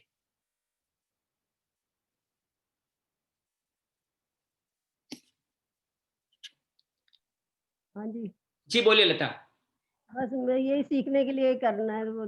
बस ठीक है, आ जाइए दीदी, आ जाइए, आपका स्वागत है, स्वागत है। ठीक है, ठीक है। चलिए ज्योति दीदी, आप कुछ कहना चाहती है? अपने आप को अनम्यूट, 1 मिनट में आपको अनम्यूट करता हूँ। हाँ आप अनम्यूट कर सकते हैं ज्योति अपने आप को।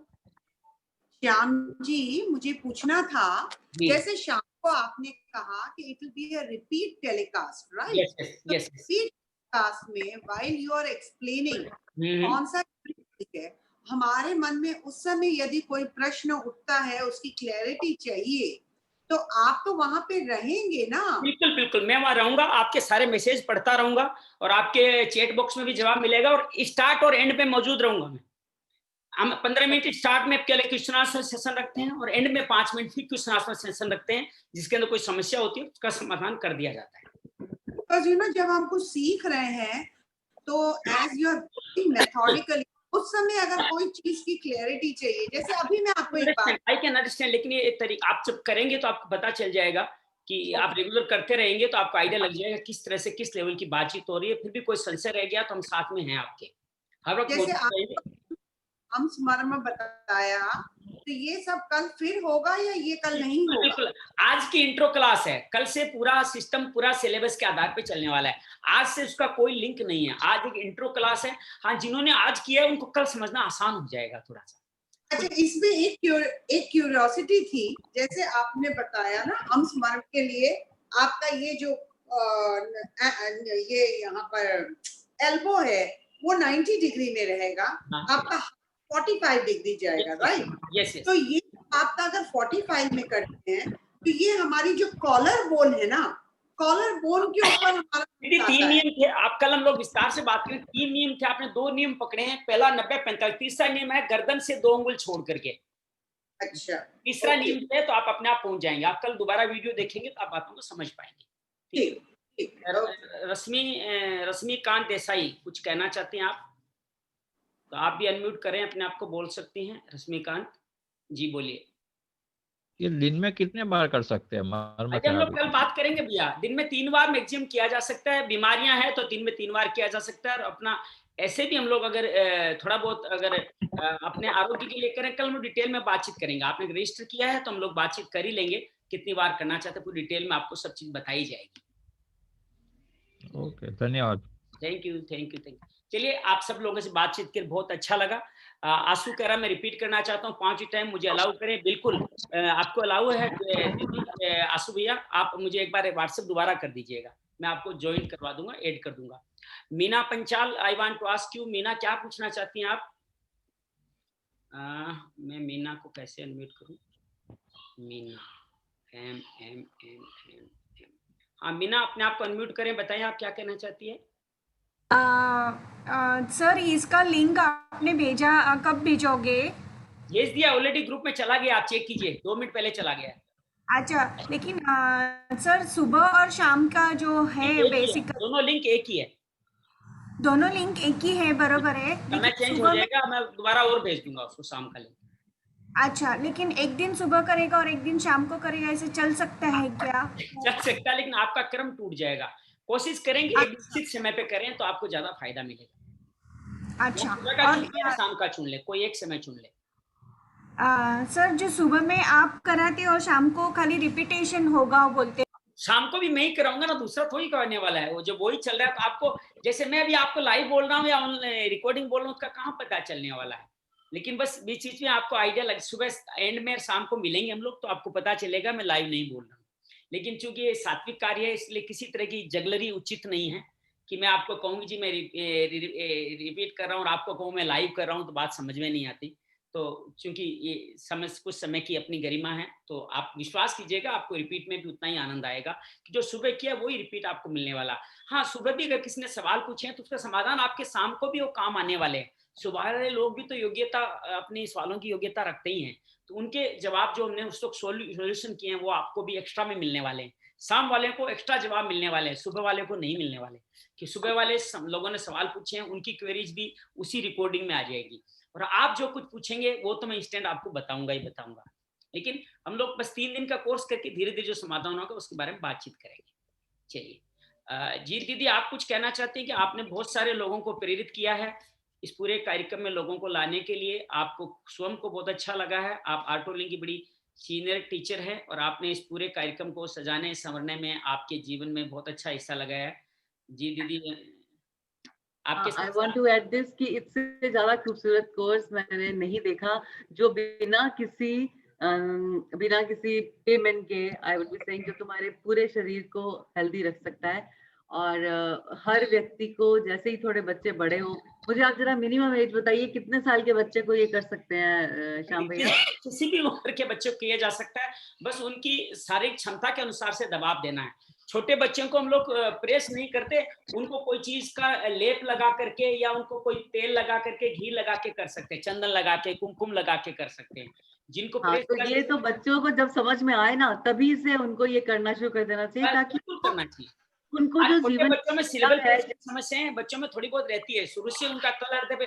याद कीजिए, माँ जब पहले यहाँ पे ना काला टिक्का लगाया करती थी, बच्चों के हृदय में क्यों लगाती थी? क्योंकि उनका तलहृदय मर्म हमेशा स्टिमुलेट होते रहे, कोई भी कमी जो गर्भावस्था के दौरान जो डिलेड माइलस्टोन के कारण आ गई है वो ठीक हो जाए। तो ऐसा एक टीका बना देना अच्छा होता है। मुझे अच्छी तो तरह याद बेस्ट है मेरी। इंटेलिजेंस, हाँ, जी, जी। तो मुझे लगता है कि बेस्ट इंटेलिजेंस क्रिएट करने के लिए हम अपने बच्चों को ये जरूर दे यस, यस, सकते हैं ये हमें बचपन में, करना ही चाहिए, ये और हमें उनके करना ही चाहिए। शरीर भी फिट रहे, माइंड भी फिट रहे, इससे अच्छा तो कुछ है ही नहीं। ये एक ये तरह से बहुत ही संस्कार खूबसूरत शाला चीज है, है। पूरा संस्कार के अंदर है, संस्कार शाला है जो हमारे पूरी भारतीय विद्या पद्धति को साथ लेके चलती है। कोई साइड इफेक्ट नहीं है इसका, किसी भी तरह का कोई साइड इफेक्ट नहीं है और जीवन अपने आप आगे बढ़ता चला जाता है। विस्तार से और बात। मुझे ये रियलाइज हुआ कि जो हमारी जैसे हम आसन करते हैं, बहुत सारी एक्सरसाइज करते हैं, वो जी, सब टाइम कंज्यूमिंग चीजें हैं बहुत ज्यादा। जी, जबकि जी, हम मन से सिर्फ मेडिटेशन करके ही या थोड़ा सा हल्के हाथ से दबा के ही अपने शरीर को इतना एक्टिवेट रख सकते हैं, उसको फिट भी रख सकते हैं, उसको फ्लेक्सिबल भी बना सकते हैं। बहुत ही खूबसूरत है। पता नहीं पहले क्यों नहीं किया मैंने। नहीं, नहीं, तो बहुत ऐसा अच्छा। ना दीदी, हम लोग पता नहीं कितने जन्मों से इस जीवन को जी रहे हैं। हमारे अनेक जन्मों के प्रारब्ध का ही परिणाम है कि अभी हम कर पा रहे हैं। तो ऐसा इट्स ओके। मैंने भी तो इस जन्म में ही किया होगा शायद, लेकिन इट्स ओके। जब समय मिल गया तब कर पा रहे हैं तो समझो कि हमारा जीवन का एक एक अध्याय पूरा हो रहा है। अब इसके लिए दोबारा जन्म नहीं लेंगे, किसी और कार्य के लिए लेंगे जन्म। अब बिल्कुल सही। बहुत बहुत धन्यवाद। ज्योति, कुछ और कहना चाहती हैं आप? अनम्यूट कीजिए ज्योति अपने आप को पहले। श्याम जी, व्हाट जी, इज द मिनिमम एज जो कि व्यक्ति सीख सकता है? देखिए मिनिमम एज सीखने की जो एज हम लोग आमतौर मानते हैं, जो योगा की एज होती है वो एज इसके लिए उचित है। अर्थात 12 ठीक, साल से ऊपर के लोग सीखें तो ज्यादा बेहतर है उसको। 12 साल। हाँ, दैट्स इट। योगा ठीक। की एज उचित समय। चलिए, बहुत बहुत धन्यवाद आपका, सबका बहुत सारा आभार करता हूँ। कल हम मिलने वाले हैं सुबह 7 बजे। आप लोग कल मिल करके हम लोग बहुत खूब धमाल मचाएंगे और कोरोना को नॉकआउट कर देंगे। हो जाएंगे। थैंक यू, थैंक यू, बहुत बहुत धन्यवाद, बहुत बहुत आभार, बहुत बहुत आभार, बहुत बहुत आभार। बस आप सबसे इसी के साथ विदा लेते हैं। उम्मीद है आपको हमारा ये कार्यक्रम अच्छा लगा होगा।